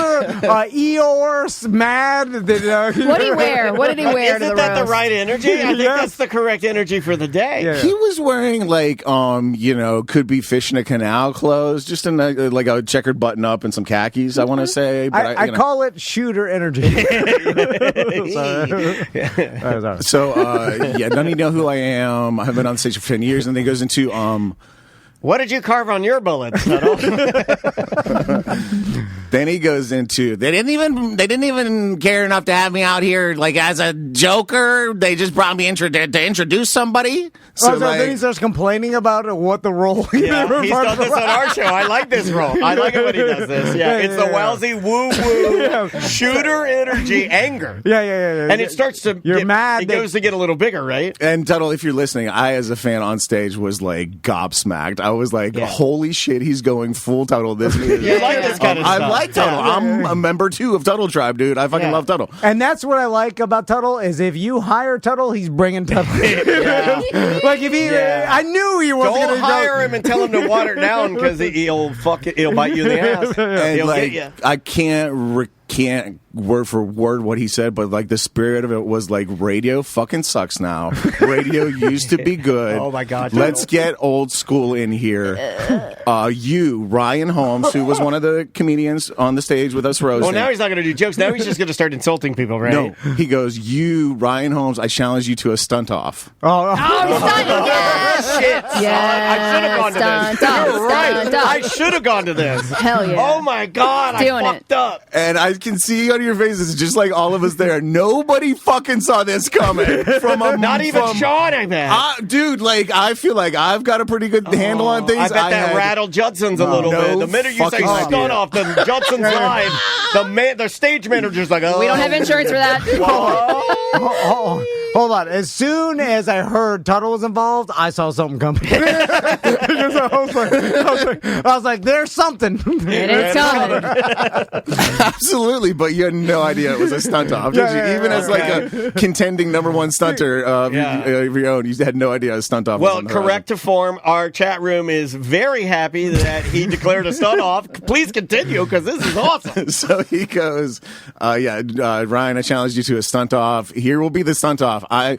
He whips his belt off like a fucking... Did he pull his cock out? Because he's got a ginormous bag of... Oh, my God, I should have gone to this, dude. He pulls his dick out? He whips his belt off like an angry dad, and he goes, you, Sean Wasson, you will whip me and Ryan Holmes with my belt until one of us submits or something. That's great! The exact rule. That's genius! The belt whips? Nobody can take a belt whip like Tuttle, man. I've seen this guy get bloodied by dominatrixes before. I hope like a legitimate like play or opera was going on next door. Like a doctor built this place. Yeah, what else is going on that night? So backstage, they have big screen TVs that show you what's going on various the stages, and it was a full orchestra. And I forget who. Well, you're right. They are doing like they're doing like the Philadelphia Philharmonic will come to town and then they'll bring a guest conductor or something, and then show off. I forget who, but somebody in our party told me they got drunk and stumbled backstage of it. Yeah, You're like, this is art too. You can't discriminate. All right, so Tuttle, the stunt off is live. He gives Sean the belt, and he assumes the whip me position. He goes like hands on knees and bends over. You know, Has he got a shirt off or shirt on? Shirt on. Okay. Shirt on. Yeah, he's a gentleman. So now is Sean reacting at all? Like he's like, no. And what's the crowd? What's the crowd? They into it? They're going wild. They still love it. He knows how to do it. He knows how to do it, right? I mean, you know what the 90s are back. You know how to froth the crowd, and you know how to manage a show. Was he a conductor up there just killing it? No, he was kind of stumbling through it, but still destroying. But still destroying. Like like some people are awkward. Everybody in the dais is like, "Oh shit, what's happening?" Yeah, what's Ryan doing? Is Ryan? The crowd's like, "Yes." Ryan seems at best confused. Sean seems like he's like, "No, I don't want to whip another human in public with all these cameras around." And that like, does change things a bit. What is the waiver on that? Yeah. What kind of radio show host is he? You know, That's true. you get to whip him. Yeah, you're supposed to do that. I have the mic, and I'm desperately trying to like slip in a joke, like, maybe Sean isn't comfortable whipping. Can we get somebody from management up here who's used to hitting the radio staff or something? But not even enough room to slip that little joke in and raise a crack. So Sean finally gets the belt. And he gives Tuttle like a 1 out of 10 with the belt. Yeah. And then Tuttle pops up and starts berating him for not hitting him hard. Oh, I love Tuttle so much. Yeah. Did he call him a pussy a bunch of times? It was amazing. Is that all you got, Watson? You fucking Whip me. You whip me, you piece of shit. This is why those cops bullied you. Yeah. Whip me! I'm peeing my pants right now. I love it. And so whoever put this together is over there. I love the person waving their hands back. Yeah. Tuttle reassumes the position. He's like, whip me, motherfucker. Let's go, whip me. And so Sean gives him maybe like a 4 out of 10. No. He wants an 11. Tuttle pops up, grabs his belt, and says words to the effect, well, if you're not going to fucking take this seriously, I'm out of here. And he leaves. Yes, So he dropped the mic. You're not going to take this seriously. I'm getting the fuck out of here. And then he just walks out. Something like that. That's a legend, dude. Amazing. That's why he's a legend. Let Cadillac Pat take notice that we do have a confirmed legend. Tuttle is legend. And then somewhere in there he brings up C-Lane. It's all it was a long night. But Hell yeah. I love the awkward ending that Tuttle provides because it's always an awkward ending where everybody's confused and they're like, "Oh, is this What supposed just to happen?" happened? Yeah. What's the question again? And then people are like, should I clap? Yeah. Did he get applause? A slow clap starts. Did he get any applause at least at the end? Was there supposed to- I again, like, maybe I lost track You, of the like, audience. blacked out, but right? If I'm the audience, I loved it. Yeah. I loved it so much. Yeah. It was amazing. He knows how to bring Yeah, he does. an awkward scenario. Sean promised some surprises. If you're going to promise them, Tuttle knows how to deliver. He always does. He always delivers. I mean, whether it's punching women, having them punch him, making himself puke, pulling his dick out, like that guy. Inflating a balloon in his ass. What else has he done? Didn't he pull off Aubrey Jr.'s balls with the 4-wheeler? No, that was a handicap war vet in a little scooter named what was that guy's name? Like Redman. You know, Redman. that's right. His name was Redman. Radio used to be good. You know, my buddy brought that up. He's like, "Why don't you do some fun shit anymore?" He did say that. Hilarious. He's like, "You don't do anything fun. We used to go to these things. You used to be doing Yeah, something. he used now to you do don't live do nothing." stuff. Like, what, you can just sit in the room. Fun Tom's dead. I'm like, "Fuck you." The shit was a long time ago. What's the wizard been doing? Has he been doing fun stuff? No, he's got too many kids. Yeah, he's got like 6 babies. Yeah, still changing diapers. I'm like, you're in your 40s. Goddamn. So, all in all, everything was good, though? Besides the awkward trouble? Amazing show. That the Judson Room and the Dr. Phillips Center is amazing venue. Everything went so good. It was perfect. Awesome. Congrats, man. That's good to hear. And congrats to the News Junkie on your Halloween roast. I hope it went really, really well. I'll buy it when it comes out because I guess he's going to stream it. So I can't wait to check it out.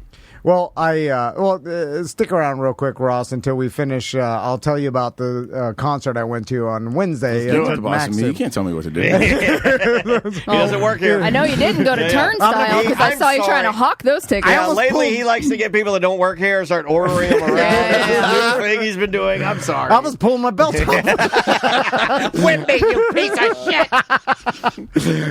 I love you, Tuttle, if you're listening. I love you, buddy. So I'll text him later and say how he did. So my son Max started listening to Pierce the Veil. Good band. I feel like the beginning of this year, and so he got into it, and then we'll play it. Like he likes to listen to music while I drive him to breakdancing. And I would too if you were driving me to breakdancing. Yeah, he doesn't want to listen to a sports radio. Yeah. Anyway. Or just fun conversation with Dad. So they never want to have it. It's just dead silent. Yeah. Quiet. So they started listening to, he got into Pierce the Veil. We listened to it. And then Crystal found out that Pierce the Veil was coming to Orlando.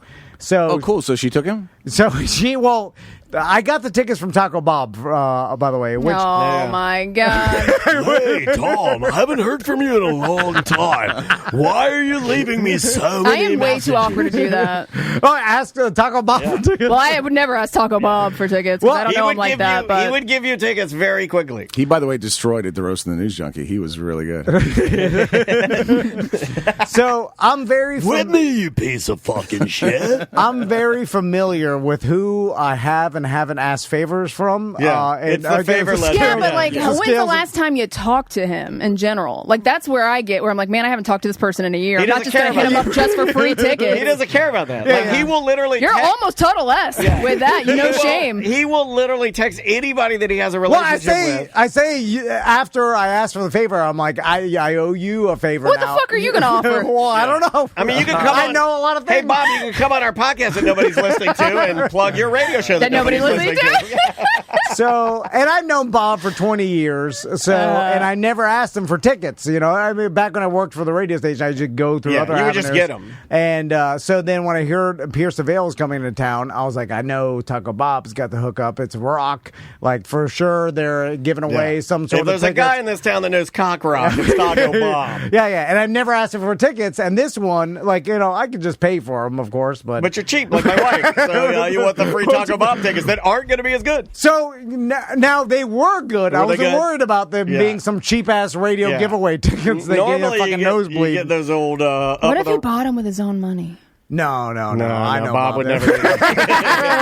Are you crazy? I'll bet my daughter's life on it. Wait a minute. So how many free tickets did you get? Because didn't half your family go? No. Tommy stayed at home. By himself? No, he didn't want to go. He wanted nothing to do with the concert. He's like, you took me to Willie Nelson. It was horrible. Well, come on. He's a kid. No kid wants to see Willie Nelson. I know what I would like to do at 12. Have my parents out of the house. Exactly. If you know what I'm saying. Yeah. He's like me. He's not into music. He doesn't. But he's into discovering other things. You know what I mean? He's got an iPad. Leave me at home with the internet. I need bikini women. He likes Tenacious D, which he's into the comedy. I got a band for him then. Yeah, he likes the comedy. I like that band. Especially the bad word comedy.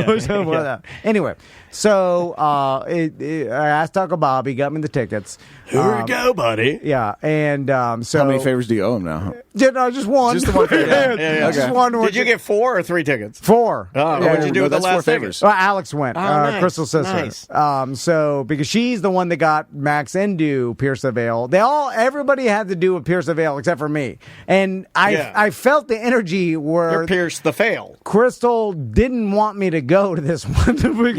Because you could see it in your weirdo smiles. Oh my God. Because Crystal... I may have had a conversation with her about that. Okay. Crystal... And looks like every photo looks like she took it to cut you out of it. Because she's proclaimed that I'm the worst person to go to a concert with. Because they're funny, Duddy. Yeah. But which, by the way, defense... the reason me and her talked about it is because I saw a video that she took of Max like singing along and dancing, and I'm like, oh, that's awesome. I love that he loves live music like that. Yeah.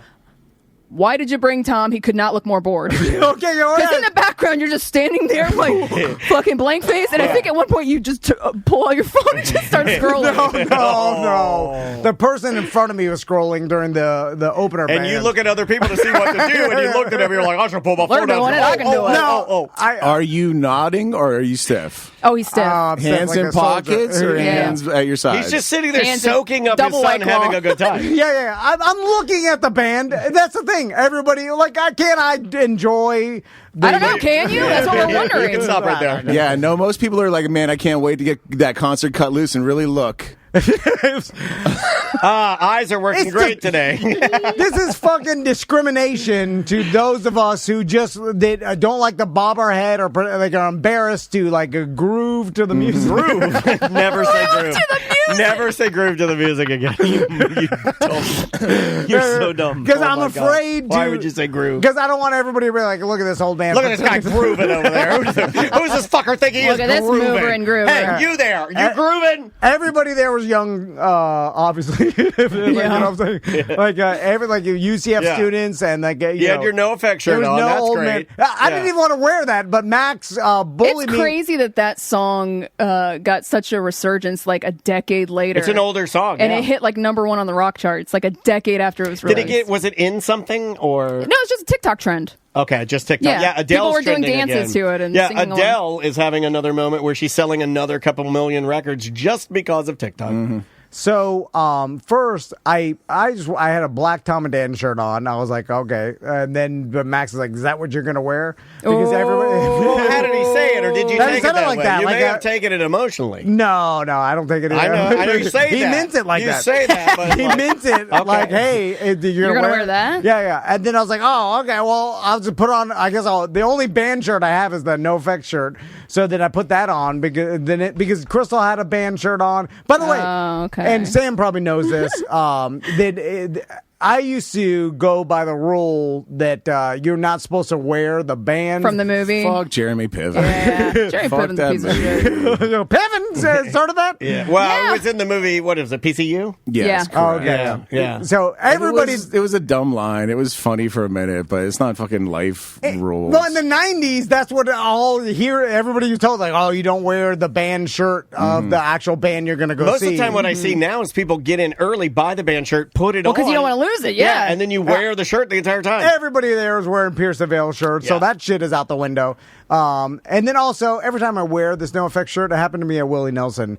Old punk rockers Yeah. like to bring me aside. Don't make yourself Yeah, a because mark. you're all the same. You all only listen to No Effects, and you all have the one same No Effects shirt, and you wear it to every concert you go to. and then telling me some old punk rock story that I don't give a shit Hey, about. man, I met Mike Dirt from Green Day one time And I'm like, at a barbecue let restaurant. him sleep in on my Atlanta. couch. I'm like, oh, God, I don't want to hear your old punk rock story. I I'm still not. drum in a band. You can't wear that No Effects shirt anymore. Then So it comes with it. The greatest part of my night was, and Daniel was involved with this, where Crystal goes above and beyond for She's a great mom. our kids. Too much so. Where like, and I think it's this pendulum swing back where we grew up in the '80s, where like our parents, like they did way more than their parents did for them. Your mother raised you like a feral animal.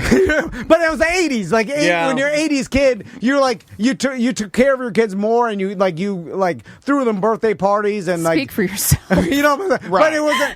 You didn't go, and it wasn't every waking moment was dedicated to your kids all the A weekends. lot of parents do that now. Yes. And so Crystal goes. You snuck in and out of your house through a hole in the wall like a raccoon.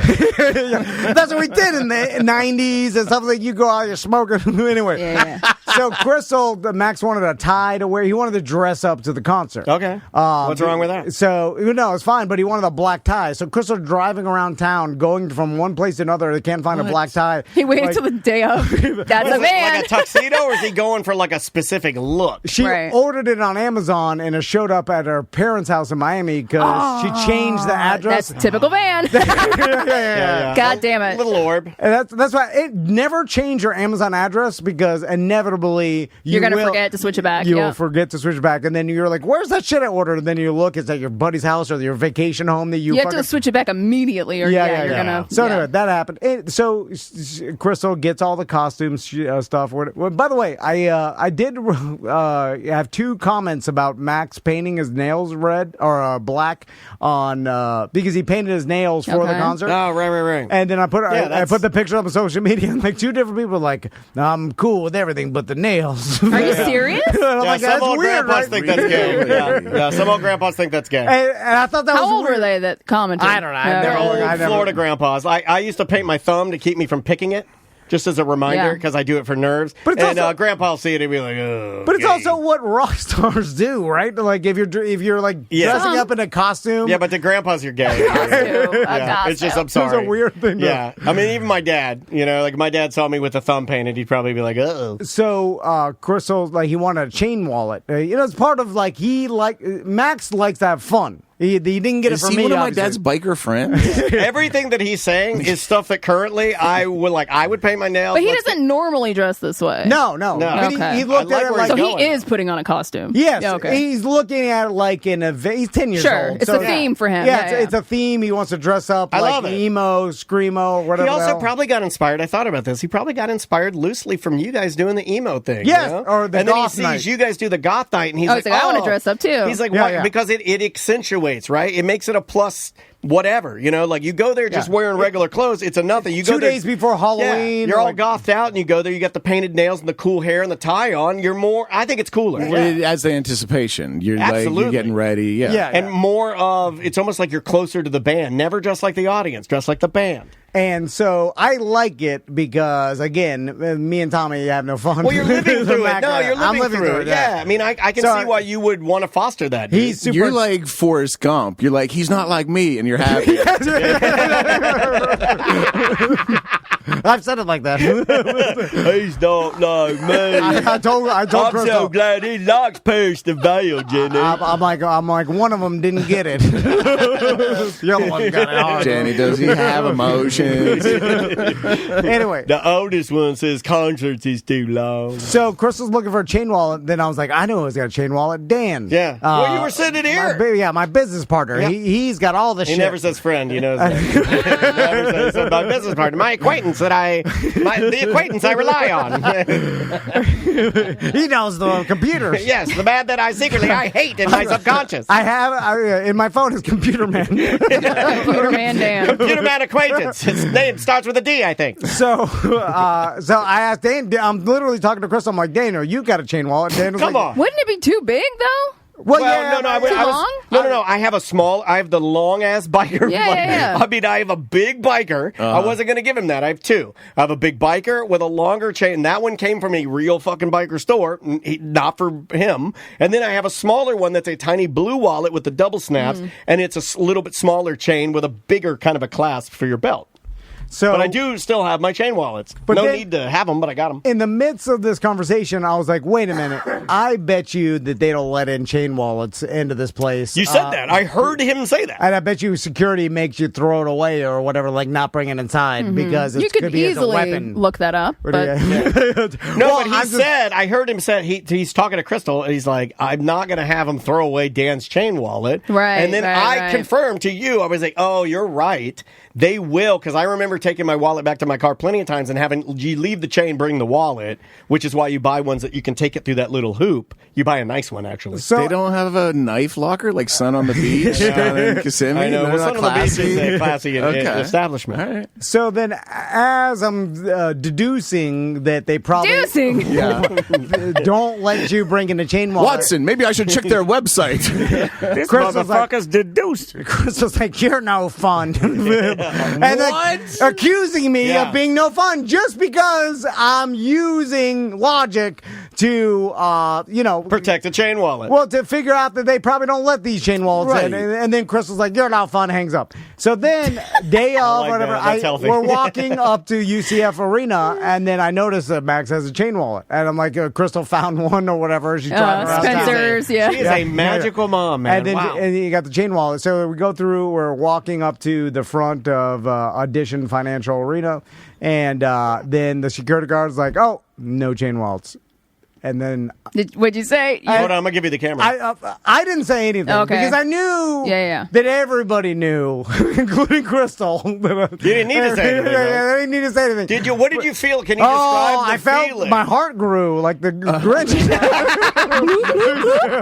And I was like, I knew the spirit of Christmas because I was right and no change. So did you look around it all? Because I throw it away in the garbage. I have this. I'm trying to envision this. I'm trying to envision you. Gotta go hide it in the bushes and get it after the show. Everybody knows you're that. You're walking with it. The security guard goes, "Oh, chain wallet. You have to throw that away." Do you move at all, or do you hold? No, because you've got to freeze. Oh, because pretend you didn't hear it. Yeah. If I make any, because if then you looked at her, that'd be real bad. Oh yeah. I'll pay for that one. Yeah. I knew. I mentioned in the car ride home once I was drunk. I only bring it up when I'm drunk. That's what I was wondering. I love. How did you bring it up drunk on the way home? I screamed, "This is the best part of my night." Drunk, and then I explained what happened. Anyway, so how was the show? Because I've heard their light show is really good. The intro bands, I didn't know what was happening because I was like, "What is this music?" I like that. Like Frankenstein, you're like fire noise. No, one of them is. I looked it up. Like I knew what was happening. One of them is classified as a noise band. So I can understand where he may not like. There are some of these more experimental. Like, what was the one I told you is the noise band? Is it the? I knew the noise. Noise band was doing something, and then I pretended like, and like Max he's confused about what's happening. Everybody is, but we're all like Crystal's like me too. We're all afraid to be old people at the concert. You kind of nod your head. So we're like, this is the best noise I've heard. I haven't heard noise like that. Weird. So anyway, then Pierce the Veil comes on. Max knew all the songs, singing along, having the time of his life. That's when I realized, like, my son having the time of his life at a concert. It did make it the best concert I've ever been to. It's like because his enthusiasm was what made me happy about it. Yeah. And of all other concerts I've been to, like I'm just staring at the. And you don't think you've ever had this enthusiasm? You think from day one of Born, he doesn't connect with music, so I don't have. No, but for anything, because lately you've been saying that nothing lights that fire in you. And, that's sad. And it's very hard for me to believe that in his origin story, that since a child till now. That you've never enjoyed anything, that nothing ever moves your meter. I just don't believe that. Meet my son Tommy. I get that, but I don't. Yeah. I don't believe it. We're born in a weird thing. Now he is like me. He's like whatever else you want to do, or whatever anybody else wants to do. Like if you put him on the spot, like, hey, we want to do what you want to do, and sometimes we do that. Well, don't put him on the spot. And you know what? Just like Dan, you can't look at him. Don't make him make a decision. Don't look at me when I'm editing. Like it short circuits him.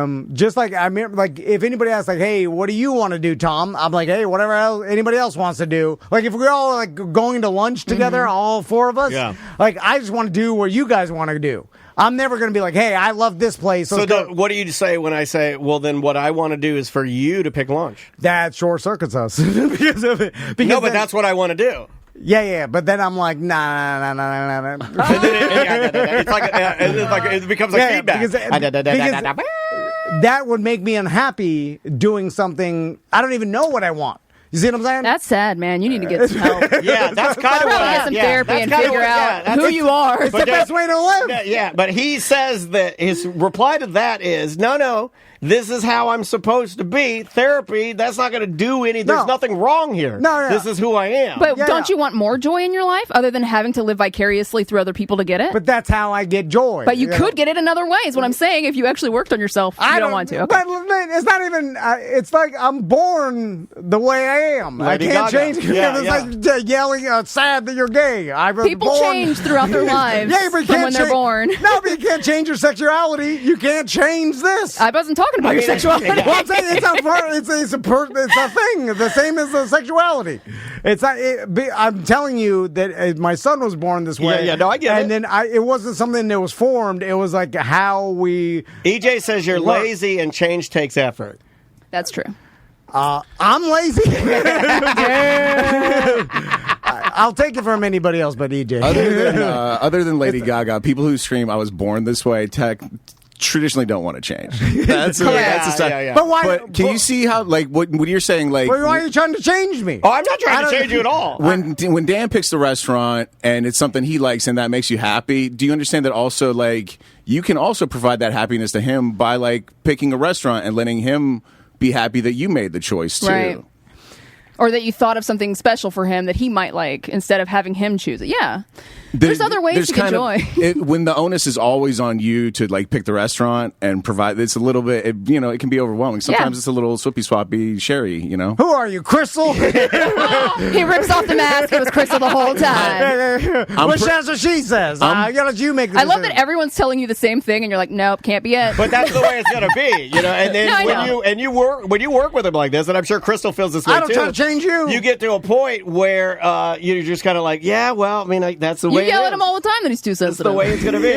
Yeah, you have definitely villainized and guess what? emotions. In He this. was born that way, but what does he do? He goes to therapy to try and get better at it. You villainized emotions around here. You have. Yeah. Well, I'm making fun of you. That's a part of my also. We're making fun of you. You're funny. You're a goddamn funny duddy. I know. But I Chat room can't change says it. Dream Team's back. You know what? Fuck this. Stunt off. Yeah, stunt. Get the belt. Stunt, Get stunt. the belt. Get the belt. Should we take a break? Yeah. Let's take a break. All right. Ross, thank you for stopping by, buddy. Like the Tuttle, hearing about what Tuttle does could be, like you could just follow him around and report to me Tuttle what tales. he's doing, and I would be extremely happy about it. Honest to God, I was backstage like, is Tuttle here? Is Tuttle here? Like excited. Like, Yeah, I didn't think he was going to miss it. I mean, the guy, if anything, he is reliable. The name of the band is The Aces, the name of the song, and I'm tying this into Tom because he talks about our clients that have been with us for a very long time, and they are our Gold Star clients. They are our top tier. The name of the song is Gold Star, baby. We'll be right back with more A Mediocre Time right after this.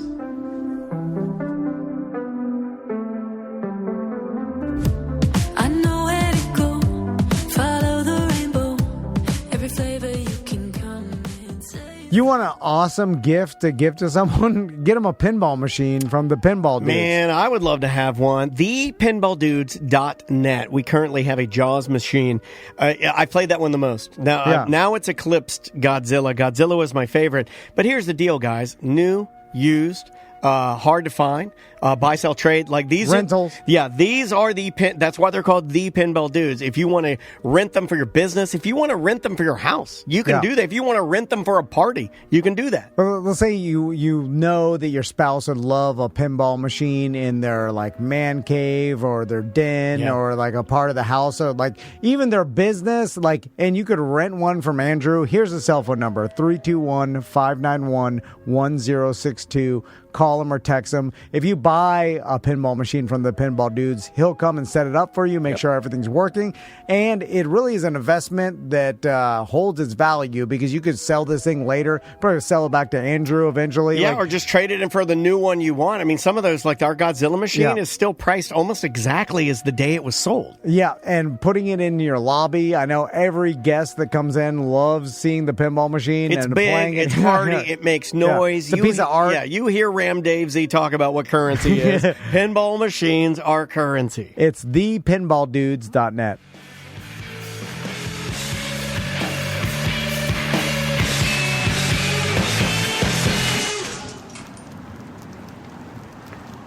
Oh, now they're going to leave me with this. Now they're going to leave me with the person walking, the old walking what sound that effect. is? So we start with the slow. We do with the slow, fade fade down. out. Yeah. We do the fade out, and now they give me the walking steps. Come on, guys! Welcome back to A Mediocre Time with Tom and Dan. I am Dan. I'm Tom. Samantha Har is here. Hey. I was going to say from Semantics, but Semantics Media. Semantics Media. Find them on Twitch. Like and subscribe to see them play video games and go live. So since it's Halloween today, I told Sam that maybe we should tell some spooky stories. And I figured Sam would know all the different spooky stories. More than us, because like you know a lot of them, but you believe in none of them. I know a decent amount, believe in some of them. And Samantha knows all of them, believes in all of them. Right? So, or no? Well, when he suggested this to me, I was like, well, you have to be a little more specific. What do you mean by spooky story? Like, do you want an urban legend? Do you want an actual murder story? Like, what do you want? A personal ghost story? Like, what do you want here? And then, of course, I didn't know. He wasn't expecting a follow-up. And then he says to you, he goes, what do you want to do? Yeah, whatever you want. He basically did say whatever you want to do. I love that. And, see, I mean, consistent as hell. Yeah. So, but it was hard because then I started thinking about it. And You're I was like, I actually didn't think about what I want to do. well, I started. I was like, murder stories. You do think. You overthink it. You definitely think I just was wondering what you had in mind to talk about, and you really couldn't tell me. Well, it's hard because so I was. Okay, well, spooky can mean different things to different people. Yeah, that's why I needed to know. I think spooky is a spectrum for everyone. Yeah, spooky spectrum. I did start overthinking it because I was like, okay, well, murder or any murder stories are not necessarily spooky. Could be, depending. They can be spooky, Sure. but it's too spooky involves maybe a hint of supernatural to it. When I was picking mine, the ones I was getting were all murders, and I was like, I don't know if I want to. I'll tell you one of the ones I'm not doing, right? Like, I was going to bring a story. Mine was going to be the two 16-year-olds that killed a girl who was pet sitting, and they killed her just for thrills, and it was based off of the movie Scream. They watched the movie, and then they literally have, and it's been destroyed, but they had footage of them literally talking about how to kill her and talking about and high-fiving after they stabbed her 30 times and saying, "Happy Halloween, Cassie." And that was a little much for me. So I said, you know what? If you want to look that up, look it up. But I was like, I think I'll do something a little more spooky. Yeah. Less like, oh, these are deranged murderers. So but there's a lot of Halloween movies about murder. Yep, absolutely. So then I was like, right. I was like, murder can be in the Venn diagram of this. What do you like the most? Not to sound like Tom, but do you have what's spookiest to you? I would guess probably more of the ghost supernatural, but that's not quite what I went with. Okay, I like that. I'll tell you because we all kind of picked one. I picked one that had to do with a mystery, because then that kind of a unsolved mystery.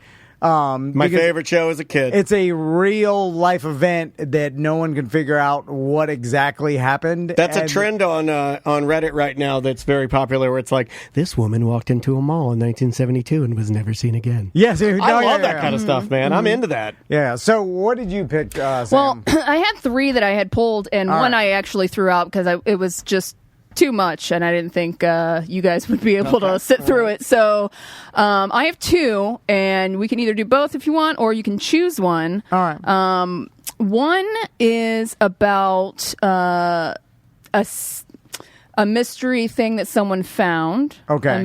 A mystery object that maybe had some really bad consequences. Okay. And the other one is about a house of horrors. Oh, I love a House of Horrors. Okay, because House of Horrors. Yeah. Okay, I will tell you, right. and I don't know if this movie came out or what. Wasn't Leo DiCaprio doing a movie about H.H. Holmes?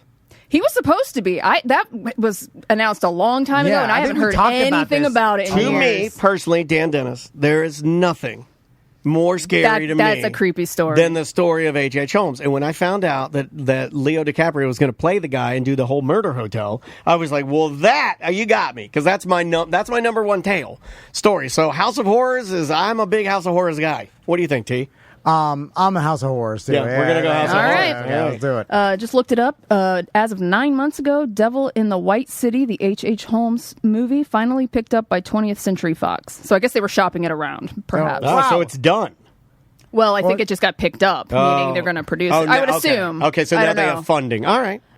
Okay, so this happened in Calcutta, India. All right. This is a story about a family that all lived in the same house together. So you got happens over there. Arabenda Day, who's the father. You have Partha Day, who is his son, and you have Debjani Day, which is the daughter of Arabenda.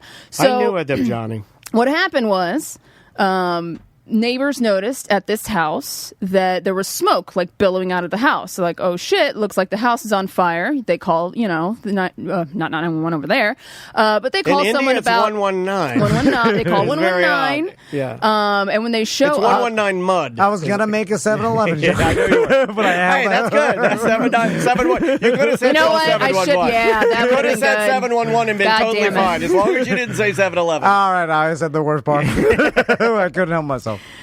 so they get there and they find a man, which was the father, Arbon Bendy. He's 77 years old, and he is found in the bathroom on fire. And he has a lighter and fluid next to him. He set himself on fire. Okay, all right. Wow. Whoa. So the old So that's how you, if you want to... suicide by burning alive, which is In the bathtub. I've never heard of that. Which I mean, the balls. I don't even think he was in the bathtub. I think he was just on the floor, like sitting on the I floor. mean, you seen the monks do this shit? Well, Like, anybody will tell you that if somebody's doing that, you're doing that to make a statement. You don't do that to go out like, hey, I'm just going to go walk in the woods, lay down, cover myself with leaves, and die. That is you want to say something. and South got something to say. Wasn't there someone that committed suicide by running inside the Burning Man fire one time or something? Like Yes. I don't know. Yes, like you are absolutely correct. That would be a good one for you to look up. It's the scariest way to commit suicide. But all right, It's pretty bad. Well, if you've ever been burned really bad, just imagine that all over yourself. Yeah. So upon entering the house, the first thing that they notice is the smell of rotten flesh. The house is completely filled with clutter, dust, dirt. There's rotting food everywhere, and there's a lot of plastic bags tied up like garbage.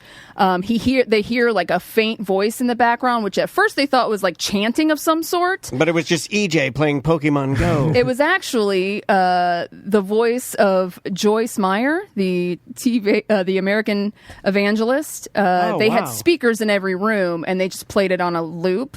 All right. So they're playing some like religious evangelical mumbo jumbo. Yeah. all right. So they hear that going on. As they try and, find the fire, that's when they come across him in the bathroom. He's lying on the floor. It seems like he committed suicide. The police return to the station with the son, who's 44 years old, and he is the only survivor at the house on Robinson Street. And as they question this guy, he starts to kind of act like suspicious. So now they're like, well, you're kind of acting weird. Let's go back to the house. We're going to take you back to the house and let's see what else is going on. So they take him back to the house. They do a search of the house, and they end up finding bones. All right. They did find a suicide note from the father. They checked the handwriting. It said, "I'm leaving this world by my own free will. No one is to blame. I'm 77 years old. Bless you all. Goodbye, Partha. Love you, love you." So that's allegedly the suicide note that he left. Okay. Yeah. Kind of weird to say, I did this on my own free will. No one is to blame. Yeah. Sounds like a legal document. I don't know. Sign here. Okay. Did he sign it? So when they found, they walked into a room and they found a fully dressed skeleton. It turns out to be, it was the sister. It was the daughter of the guy that set himself on fire. Okay. So it was his older sister, Debjani. She has been dead for 6 months. So she's mummified, I'm guessing, right? Just bones with clothes on. Your bones don't hold together, do they? We'll get to that. So there's also 2 bags of bones, which turn out to be... I call them bone bags. Which turn out to be the 2 family dogs that had passed away the August before. All right. Well, nothing wrong with that. Which is like 8 months ago. Yeah, that's unrelated. And then the sister had died 6 months ago. So the sister had died in December. The dogs died in late August. Apparently, the sister allegedly went into a deep depression after the dogs passed away, and she got really religious, which is why the Joyce Meyer stuff was going on. Yeah. And she started like fasting in her depression and refused to eat, according to the guy. Okay. And she allegedly died from starvation. All right. Wow. So in the first month after his sister's death, he claims that he sealed all the doors and windows of her room with tape and kept the air conditioner on full blast to hide the stench. Okay. That's what I would do. Right? Isn't that what you would do? Well, I mean, I had actually written that down. If she was going to ask me, well, what would you do? I'd be like, I would seal it up with tape and turn full blast AC just in there because you want to hide that stink. He would sit and prepare meals for her and have meals with her every day. That is very common. This has happened before. When people die, you freak out a little bit. You start cooking for people that have passed away. And he believed that his sister would return to him every night to eat with him. I believe this too. When my dad first died, I would make burritos and flush them down the toilet, and I think the burritos would go to heven. I told Andrea that. All burritos go to heaven. Yeah, Andrea's like, "What are you doing in there?" I was like, "I'm flushing a burrito for Dad." She's like, "He's gone fucking crazy." He also fitted the speakers throughout the house, where not only would he play the Joyce Meyer for his sister, he would also play recordings of his sister singing songs. Yeah, because that makes people think that she's not dead. So was the dad still around during this time? We'll get to that. Oh, man, this is a house of horrors. So Day told the police that he loved his sister and the dog so much that he didn't want to part with them. That's why he kept them in the house and didn't bury them or get them cremated. He also said that his sister's spirit visited him several times. He would leave food out for his dead sister next to her body. This is very common, man, where they make meals and they set them on the corpse. It's like a thing. Oh, it's not common, but it's happened before. In these instances where people die, grief is so much. There's a lot of crazy people out there. Like, they this keep is like the body the fifth around. time I've heard that somebody will make chicken nuggets on microwave and set it on the dead kid's corpse in his bed or something. Oh, it's so sad. Allegedly, the father was unaware of the fact that the daughter was dead and her corpse was rotting in the same house that he was living in. And he apparently, the son finally told the dad around March or April after she had passed, following which apparently he also fell into a depression, right? So you're like, how the hell did he not know that his daughter was dead for however many months it was? He's old, right? He is very old. It was 77 of the goddamn president's age. Yeah, but we don't know. But we don't know in what condition.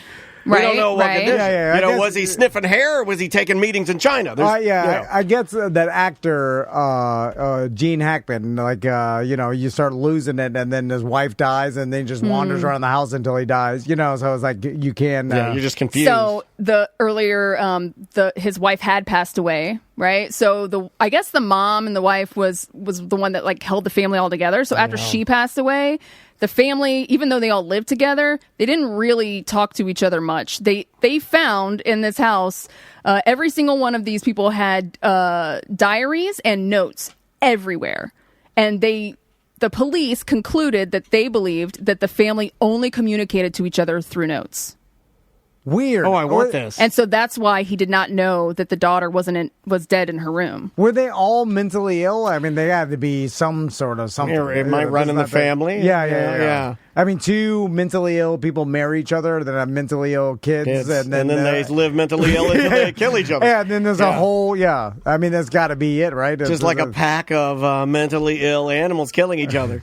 So they found bundles of handwritten notes found and stacked in pouches, cracks in the walls, compartments of closets, inside of cushions.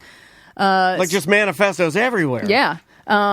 The sister's notes were really precisely written and coherent and dated, while the brother's diary were repetitive, slightly incoherent.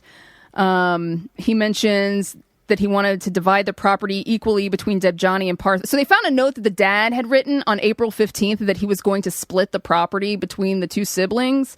But police were wondering why he would consider leaving Debjani a share if he thought she was dead, if he knew she was dead. Yeah, but he's already cooking her chicken nuggets. You might as well give her some land, right? That's what I say. Well, this was the dad, right? So the dad's writing that he's going to split the property, but at this point, according to the son, he already knows that she's dead, so why are you giving her property? Back to Tom's mental illness thing. Some of the notes reveal sexual anxiety from Partha. His diary entry suggests that he was displeased with his mother, who died in 2002, because she thought he was impotent.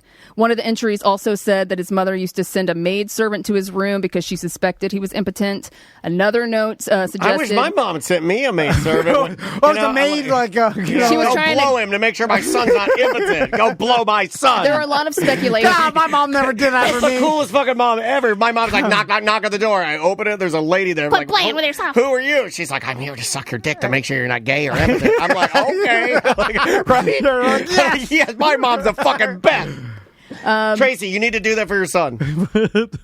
So no chemicals were used to preserve the skeletons, but and none of the neighbors ever reported smelling anything weird or anything like that. Well, I would imagine, and please, I'm not being disrespectful. I would imagine in India, it's in India, right? I would imagine their level of smell tolerance is a little different than ours, right? Yeah. It's a different place, you know? Depending on where you're in India, at. They're still. What'd you say? Is Jakarta? No, where was this? Calcutta. Calcutta. Okay, yeah. Calcutta. The guy even had a birthday party at his house, and nobody said anything about the smell or anything. While the sister was still in there, dead. Shut the door. A security guard in the neighborhood used to bring food for Partha 3 times a day. He never found anything suspicious either. One of the things from the house that was recovered were drawing books with sketches of dogs and monkeys in various positions. They also recovered 8 laptops from the house. He eventually was sent to a mental institute because they did not feel like he was sane, living in a house with skeletons for years.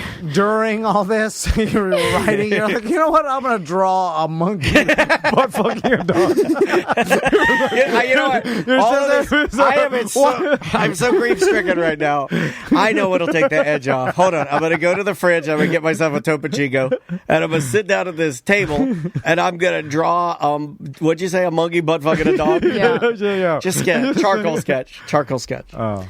So he went to this mental institute, this hospital, and seemingly got better, right? They said that he started stabilizing his life. I mean, how do you get better from that? I think he worked through his grief, you know? This guy's got it all. Let him go. Yeah, you know what? He's fine now. Hey, you gonna still, what do you do? How do you feel it? I feel pretty good. All right, let him out. All right, he's no good. more Bye-bye. drawing those monkeys. Let's take his charcoal. And then, so he got released from the hospital.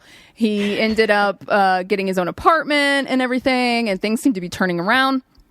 But on February 21st of 2017, we've got a monkey drawing. His caregiver had gone on to run some errands, but when she came back, she found a charred corpse on the bathroom floor with a bottle of petrol and matchsticks next to him, and he had killed himself just like his father. Oh, man. Oh, shit. I did not. This is a movie. Yeah, I mean, a terrible, sad movie. That level, we're all just living our lives, going to public. There are people in this world that, are falling apart. Yeah, I mean, to that level of sickness. Yeah, I don't even think this is falling apart because it was never built. You know what I mean? Like, this feels like from day one to ending day that this is. I do want to say you did ask, was it just a mentally ill family? And I guess I should mention that the 2 siblings were actually very successful before they moved back in with their dad. Interesting. Both of them earned a degree in technology. Debjani's career took a different route when she realized she had a passion for music, so she she became a music teacher at a local school. Oh, wow. And the guy, he worked for a well-known IT company. So there's nothing that would lead you to believe these people couldn't... It was when the mom died, their lives completely changed. Like, they moved back in with their dad. And then slowly began, and the sister dies first, then the dad... the dogs die first. Yeah. And then she goes into depression. Yeah. Then she dies. Then Dad goes into depression. Dad dies. Yeah. Dominoes. That's crazy. It's almost like what happens to old couples, but this was the entire family. Mm-hmm. It was like all in different stages Heartbroken, of age. Yeah, that is terribly sad. My God, Sorry. that's a good one. Happy Halloween. That's a good one. Okay, I'll tell you mine real quick. Yeah. Okay, so and Sam she knows about this. It's the Dyatlov Pass mystery. Okay, all right, I know nothing about this. Okay, so in 1959 in Russia, 10 hikers that were experienced hikers that were I guess this was part of maybe getting your accreditation to become master hikers or whatever. I don't know, something like that where they were going to... Was it like a test or I guess they were program? Testing themselves by doing this long hike where they had stops, but it was very hard. It was the middle of the winter in February and in Siberia, basically, the mountain range between Siberia and Europe. Okay. So it was very hard, but these were experienced hikers, all in their 20s. There was one 37-year-old former military military guy that went along. Yeah, thinks he still got it. Which was also part of like why this was a big mystery too. So anyway, they went to the first checkpoint. Everything was fine. One of the hikers ended up hurting himself or having a problem, so he had to leave the expedition. Okay. So the 9 other hikers went on. Did he leave alone? He left alone, Okay. and he lived, and he was saying that this is all like what everybody thought. Like there must have been something else, because these people knew what they were doing, and they never end up. So like he's this. vouching for the credibility of how good they are. these outdoorsmen. Yes, Gotcha. yeah, and so they're all like college kids, young. That does matter. 20 and 26. That does matter too. Yeah. and experience. So they don't show up at the second checkpoint. All right. I guess there are people that are monitoring, so when they don't show up at the second checkpoint, a search party goes out to try to see what happened. Right. Mm-hmm. Search party goes out. Days later, they see some tents on the side of a mountain. Got to right? be them. But it's on the side. Hey, look at those tents. It's a windward side of the mountain, which they immediately thought was suspicious because they were like, "Who would set up? Like, this is a horrible place to set up a tent, right? Very exposed, especially for experienced hikers because they know, you shouldn't set up tents on the side of a windward side of a mountain. It's dangerous. And, you want to protect yourself. Yeah, it would be a weird place for experienced hikers to set up tents. But so they go up there to investigate, and they find all the gear of these 9 hikers in the tent, and their tents are like tattered and cut open, right? Which they later find was they were cut open from the inside. Right.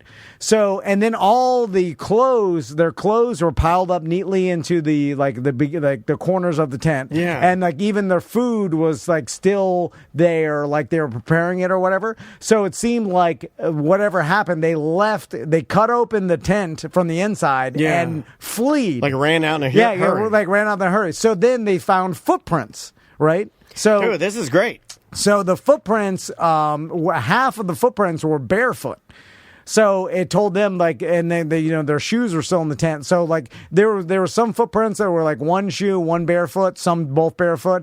So and they were they knew that a lot of the 9 were running barefoot through the Siberian mountains, right? Yeah. Which was odd too because they were what caused them to run barefoot? In the chat room, Jackal's asking, cut open from the inside. How do you determine that? You would look at you can see the way the fabric is cut. Yeah. Yeah, I mean, this is what... You can definitely determine it. This is part of the story, Jackal. Yeah. You can determine that. Yeah, you can definitely determine if something's been cut from the inside or cut from the outside. Now, I'll tell you the solution to the mystery later. Okay, all right. But for now... we're not doing that. You're slowing us down, Jackal. So, the barefoot... So they're like, man, these people must have been but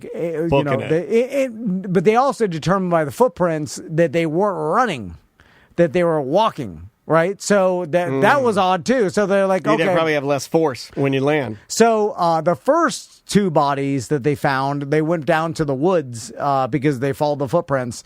And the first 2 bodies, they both had injuries. One person had either they found. This is where I looked at a lot of these stories, and there's different accounts, and one story, a body was found in the tree, and then another story there was evidence that they were climbing up the tree, and so then they were there's scratch marks on the tree. Was something chasing them? Why did they climb the tree? Gotcha.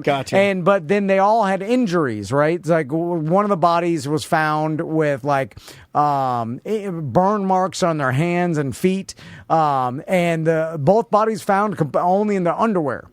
So they had, and then one person had one boot on, and so both bodies were in their underwear, and so then they found the other bodies further down later, after the snow melt. Yeah, they ended up finding because it's months later. Yeah, months later, and then after that, they found one person's chest was caved in, one person had a skull fracture. Jesus. From a huge animal. The women had the men's clothes on. and which they thought was weird too. Like, why did the women have the men's clothes on?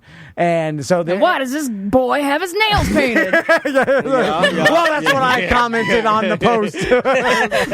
And maybe they were role playing some sexual stuff when the aliens came. And then they found small trace evidence of radiation on one of the bodies, which they also was like, why the hell did this happen? Yeah. So then a part of the story was, and one of the guys killed, I'm assuming, is that military guy? yes, and then so the military actually was in the area and conducting some sort of a military shit.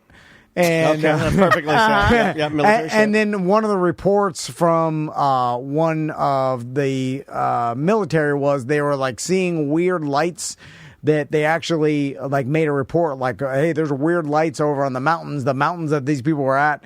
They recovered photos from the expedition that and in the photos there's one photo that looks like the stereotypical Bigfoot walking, you know what I'm saying? Like really a dark figure like in the woods walking. Now a lot of people are like, oh, that's just one of the hikers, but it does look, the side profile Bigfoot when you catch him walking. And he has to walk like that for you to know it's a Bigfoot. Right. Cameras from 1950s, like everything's super blurry, black and white, that kind of stuff. And also in some of the pictures there were like nonsense, just like light. And they're like, what's this? Like, is this pictures of something they took? No, that back then, when you would take photos, you'd waste like 3 or 4 of them just getting the photo right. Yeah. And then they, after that, so the government put on an investigation. Then they quickly shut down the investigation back in the 1950s. Okay. And then they were like, all right, case closed. The final report was that everybody died by unnatural causes. And they didn't say. What does that mean? It's just undetermined, right? It's also Russia in the 50s. Right. So I don't know how, and then. Like they didn't die of old age or a natural cause. You know what I mean? Yeah. Something else happened to them. Yeah, They just don't know what. Obviously, right? Or it was either murder or an accident or, Yeah. And then they. How do all the 4 of them die as an accident in different areas? Or 9. Yeah. 9, yeah. In different areas. How does that happen? So I will tell. Okay, now that's why this story is famous and as a mystery, where they did open up the case in like 2019. Oh, really? And or at least I guess internet, like maybe it's something Russia had something to do with it, but like just with it wasn't made clear if it was officially opened up or like whatever. Now they said that people have now pieced it all together and like, oh, this was an avalanche. The people like the reason why heard it. The reason why now there's other theories too. Yeah, there's a ton of theories. So one of the theories that is the most, I guess, mysterious Halloween theory. Yeah, please hit me. Okay, is that there is a thing called what is it? Get it? Do it. Katabatic winds. Katabatic winds, which creates like an infrasound. Okay, so. There's a frequency of sound that if you're exposed to that you don't even know, you can't hear it, but it supposedly drives you crazy. Okay, yeah, I've heard of this. I've heard of this. Yes. So it's a low frequency sound. I believe this is a real thing too. Yeah, this is not mumbo jumbo. And say like we were all exposed to it, or you exposed humans to it for extended period of time. Like you don't even know, but you start getting into like a panic state. Yeah, chat room's calling it the brown note. Okay, yeah.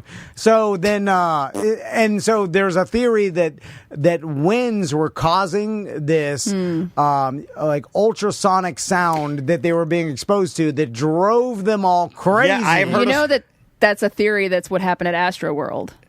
Oh, really? That those frequencies that they were playing on the campground or the fairgrounds or wherever it was at, in between sets. It was like it was weird that they were just playing like weird humming. Yeah, it was like frequency. drones. They're just drone And sounds. They say that they're like harvesting energy sacrifices. Oh, right. Yeah, but they're saying that those sounds. That's why. Yeah. Like that might It fucks with your head. Yeah, it may have hurt people. Yeah, that's one of a Sure. I mean, that theory is a real thing, though, because you can't. It's a great theory because there are weapons now that you can use on crowds, and you can literally command control of them just based on sounds. Now, other more outlandish theories is the aliens. There's I like the aliens. There's theories that the Russian KGB was somehow involved because of the military guy and murdered them all and made it look like accident. And that's why the clothes are put on weird and hurried. Theory that it was some sort of animal attack. That's why the guy was climbing a tree and there's claw marks on the tree. And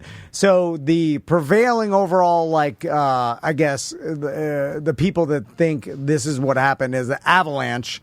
Is initially started it, and and that's why they cut themselves out and then fled from the area. Didn't have time to get dressed properly. Although the one, piece of evidence that refuted that is outside the tents weren't completely buried. Completely, under in the snow. Yeah. And the skis, because it was a skiing they all had cross country. They were cross country skiing, essentially for traveling. For traveling, and the skis one of the skis was still upright outside the tent. So, how bad of an avalanche? Maybe they just thought it was an avalanche. Or running, they thought more was coming. Right. It's at night, right? So maybe you heard it, but you didn't know if it was right on top of you. It could have been a little further down the mountain. They you're just like, didn't know. we got to go. Yeah. Oh, this is crazy. And then the other people with the crushed chest. Oh, also that the other victims that they found, some of their eyeballs are missing and their tongues were missing. Okay. So that was part of aliens. 100%. Part of aliens. life.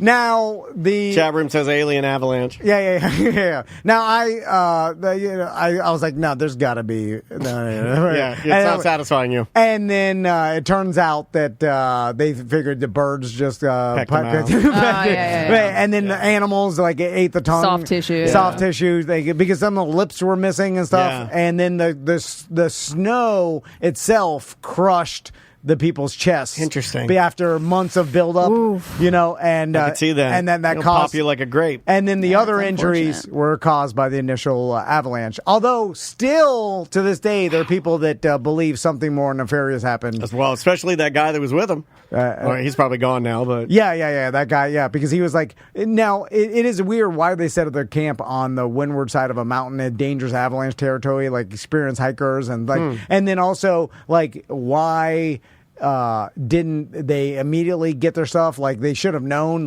going out into the Siberian wilderness with their underwear was a death sentence. Sure. It's better off to just dig your shit out of the, that is strange. The burn marks found, people theorize that they built a fire. And also, the guy had bitten off his own flesh into his mouth. Well, you go crazy when you get hypothermia. And that's what they were talking about, too. Yeah. I didn't know that. Sometimes that's why you rip your clothes off, too. Yeah. So it could have been they might have had clothes on. Yeah, I always thought it was a jack off one more time before you die. Anyway, that's the that's a good one. I think they're making a movie about it, or they already did. I mean, that was an excellent one, man. I like that a lot. The unsolved mystery of it is, but I always look at it, I'm like, there's got to be an explanation. I wish I had the mind of it could be aliens or some sort of real bad conspiracy theory, but I'm like, it's probably just because that is more fun. It's probably just the norm. Yeah, mine was aliens, and mine's super quick. I'll just give you the roundabout because it really has less to do with the story and more to do with the audio I have here. Let me see if I have it up here. There we go. So mine was about the Pascagoula abduction of 1973. And they call this the gold standard for alien abduction. And again, I guess this Halloween, people have been talking about it. So for this one, it was these two dudes. These two dudes went out fishing. And let's see here. Charles Hickson, 42, and Calvin Parker, 19. That's a little weird, right? They're out fishing, and they're out night fishing in the Pascagoula River. They're drinking beer and bullshitting, and around 9 p.m., a whirring hum So they hear this like crazy loud word, like very, very loud, almost like a chainsaw, and they freeze, and then supposedly a glowing blue oval craft, 30 to 40 feet wide and 8 feet tall, hovers 100 feet away from them, and they can see it zapping the dock with like lightning. All right. And they're seeing this happening. And the reason we know all of this is because you're about to hear from them, because this is something they maintain for forever. I like the aliens driving around like, let's shock this dock. That's what I would do. If you and I were aliens and we were flying around and I'm bored or whatever, you're like, we're waiting till these fishermen. You're like, well, if you're bored, then go shock that fucking dock. I'm shocking it. You know, you're like, hold on, I've almost got this stuff for commercials. I'm like, I'm going to shock this dock while I'm waiting. So this is where it gets super crazy. A side hatch supposedly opens up. This is what they maintain.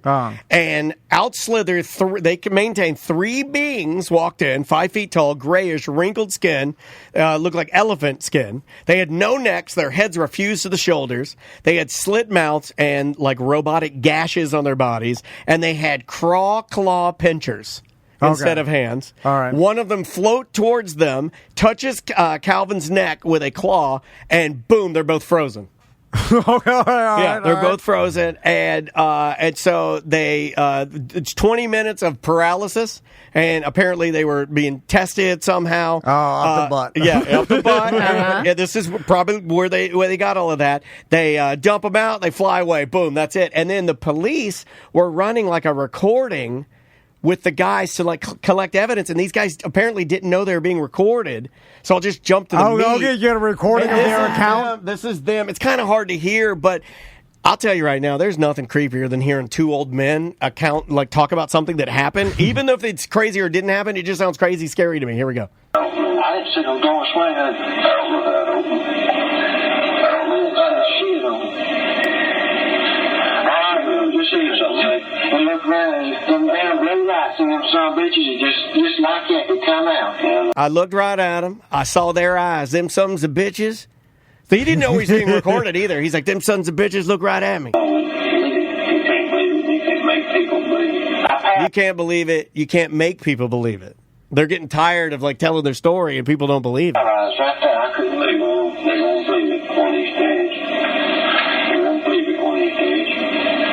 Might be too late. They're going to believe it one of these days. They're going to believe it one of these days, but it might be too late. Well, of course it's too late. He's only going to believe it when I'm getting shot. And we're like, they're shocking my dog. Oh, shit, they're coming. Like, that old man was right. Yeah. And they shocked the dog. Yeah, and this story, I think, is where most of the Close Encounters, the old up, like you said, the old tropes, old up the butt. Like these guys, without these 2 guys, and supposedly they maintained it until, I think one of them passed away before the other one, because one was in his 40s. They never said it wasn't true. No, they maintained it. I think actually one of them is still alive, and they brought him back to the site. He still maintains. Absolutely still maintains. Let's just go out on a limb and say this didn't happen. It's weird to me because, 99% chance it didn't. I think it'd be weird if you, 42, were out in a John boat fishing with a 19-year-old. Well, in the country. I think that's weird. But it's what would be the motivation to make up this story and then go, because nobody can figure it out because they didn't get anything out of this, right? In fact, if anything, the motive, the way this goes on and on, like they tested them, there was no booze in their system. Like these guys they took a polygraph, both of them passed multiple polygraphs. They went under hypnosis. Yeah, I know you know the story. Believed them. Yeah, these guys and you know more about it than I do, but it can't be disproven, right? Basically, like there's no one can say because they've done everything they possibly can. They did a toxicology. Everything, and they're like, nope, we don't know what to say. And they both died, stating this happened. Yeah. It's interesting to us because when you see it and you're like, okay, well, most likely that didn't happen, but you're like, why make up the story? They got nothing out of it. It's not like they sold a book or they're promoting something. Well, they did eventually, but not at first. Yeah. And it's like it was just what would be the motive? Two old hillbillies in Mississippi. Yeah, not enough for your trouble, right? Like you imagine just coming up with a plan. People calling you crazy your whole life. Yes, yeah. Like there's really very small benefit to any of this. Hey, thanks for calling A Mediocre Time. Who's this? Hey, it's Ryan. Hey, what's going on, Ryan? What's up, buddy? I got a quick spooky story if you guys got like 2 minutes. All right, go ahead, man. Yeah, we're doing it. Let's go. Halloween. All right. So the other day I was working from home, and it was dead quiet, and I was listening to my favorite radio show, and one of the hosts admitted that he swallows his toothpaste instead of spitting it out. All right, this motherfucker. I mean, you've been bullied I just enough. said that You've been one bullied time. enough. You get the You hell only out got to of say it one time. We'll remember forever. Do you ever swallow? Well, that's not No, fair. it's disgusting. He says it's more efficient, No. right? Isn't it more efficient? That's okay. That's Or you just don't fucking care. around. Like I don't swallow all my toothpaste. I'm sure I've done it. John Jenkins in Handful of our times. YouTube chat says my college humanities professor interviewed those guys and wrote a book for his PhD thesis on that subject. Ooh. That's interesting. Yeah, that can reach out to him, what's the John. book? Is he still teaching? I'll talk to that guy about these two old hillbillies. He could probably give us some crazy better details than what we know. It's interesting because now the first person testimony or eyewitness testimony has been proven to be bullshit. horrible because no one can remember anything correctly. You do have 2 witnesses, though.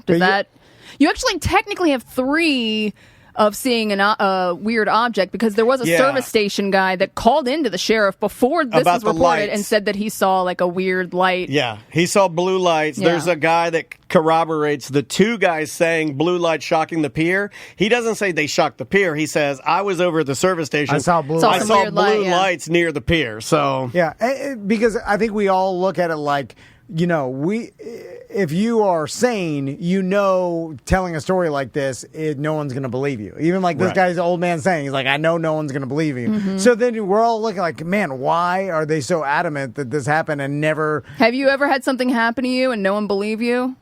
It's infuriating, and all you want to do is prove to them that you're telling the truth. I won't say it. Even if it did, I'll be like, I must remember. No, wrong. there's one thing. Okay. I won't believe myself. You take it on yourself. There's Okay. one If I thing- saw it, I'll be like, I must have someone drugged me with mushrooms. There has to be a Well, I'm reason. saying not even necessarily that you saw something. I mean anything.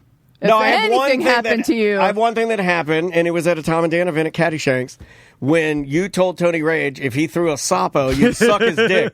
Tom goes, if you throw a Sapo, I'll suck your dick. And he throws it, and he goes right in the frog's mouth, Sapo. And I'm like, what the fuck? It was unbelievable, right? That's like literally one of the most unbelievable things I've ever seen. I didn't say when, so Yeah, it's yeah. just Okay. Still on the open-ended. He's still got I said time. before Yeah, death. he's alive. It's it's implied that you say you do something. I you didn't know say what? there's a time limit on If he it. dies before you could do it on him dead. I suck a dead man's dick. Better than sucking a live man's, right? It'd be weird. It'd don't be weird know. because you don't have to It's all see him again. noodly. No. Yeah. If he's dead, you suck his dick. That way you don't have to see him ever How do you know again. when you can stop? Well, I give it 3 up and down. And I'm I out. didn't say to completion. Yeah. No, Okay. There's a lot of Variables. I give it 3 up and downs, and I'll wet it. I'll get it real wet. You just have to make the suction for 1 millisecond. One suck. That's all. Yeah, that counts. Yeah. Yeah. All right. Do you want people to watch it, or is this you in the coffin? Yeah, I didn't say people had to watch. Yeah, I it's just you in the coffin privately. Yeah, Well, there's got to be a witness because That's- people have to know that it Who would be happened. the be witness? one- SJ. It's SJ. He can trust him. I will hire a notary. Hilarious. It's a big black mama. Big black Oh, you going in there to suck that? You sucking a dead man's dick, baby? Oh my god! You nasty motherfucker! I'm like, stamp it here. Like I gotta watch this. All right, let's get out I of think here. that's a good ending point. Sam, thank you so much for coming by. Yeah, that was a great. Those are great stories. So where can people I find got more. I got this whole other story I didn't even get into.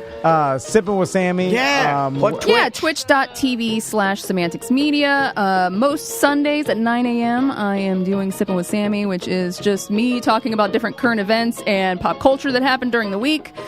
Sometimes Trav and I, my husband and I, also will just jump on Twitch randomly and do video games. We might be doing some music coming up soon, so stay tuned. There you go. We've You heard the woman. She bought a drum set. Yeah. We've got our Tom and Dan Halloween special that's going to air tonight Ooh, on what's ACT. that? I thought that was what this was. No, well, we. Oh, I forgot the ACT. This is yeah.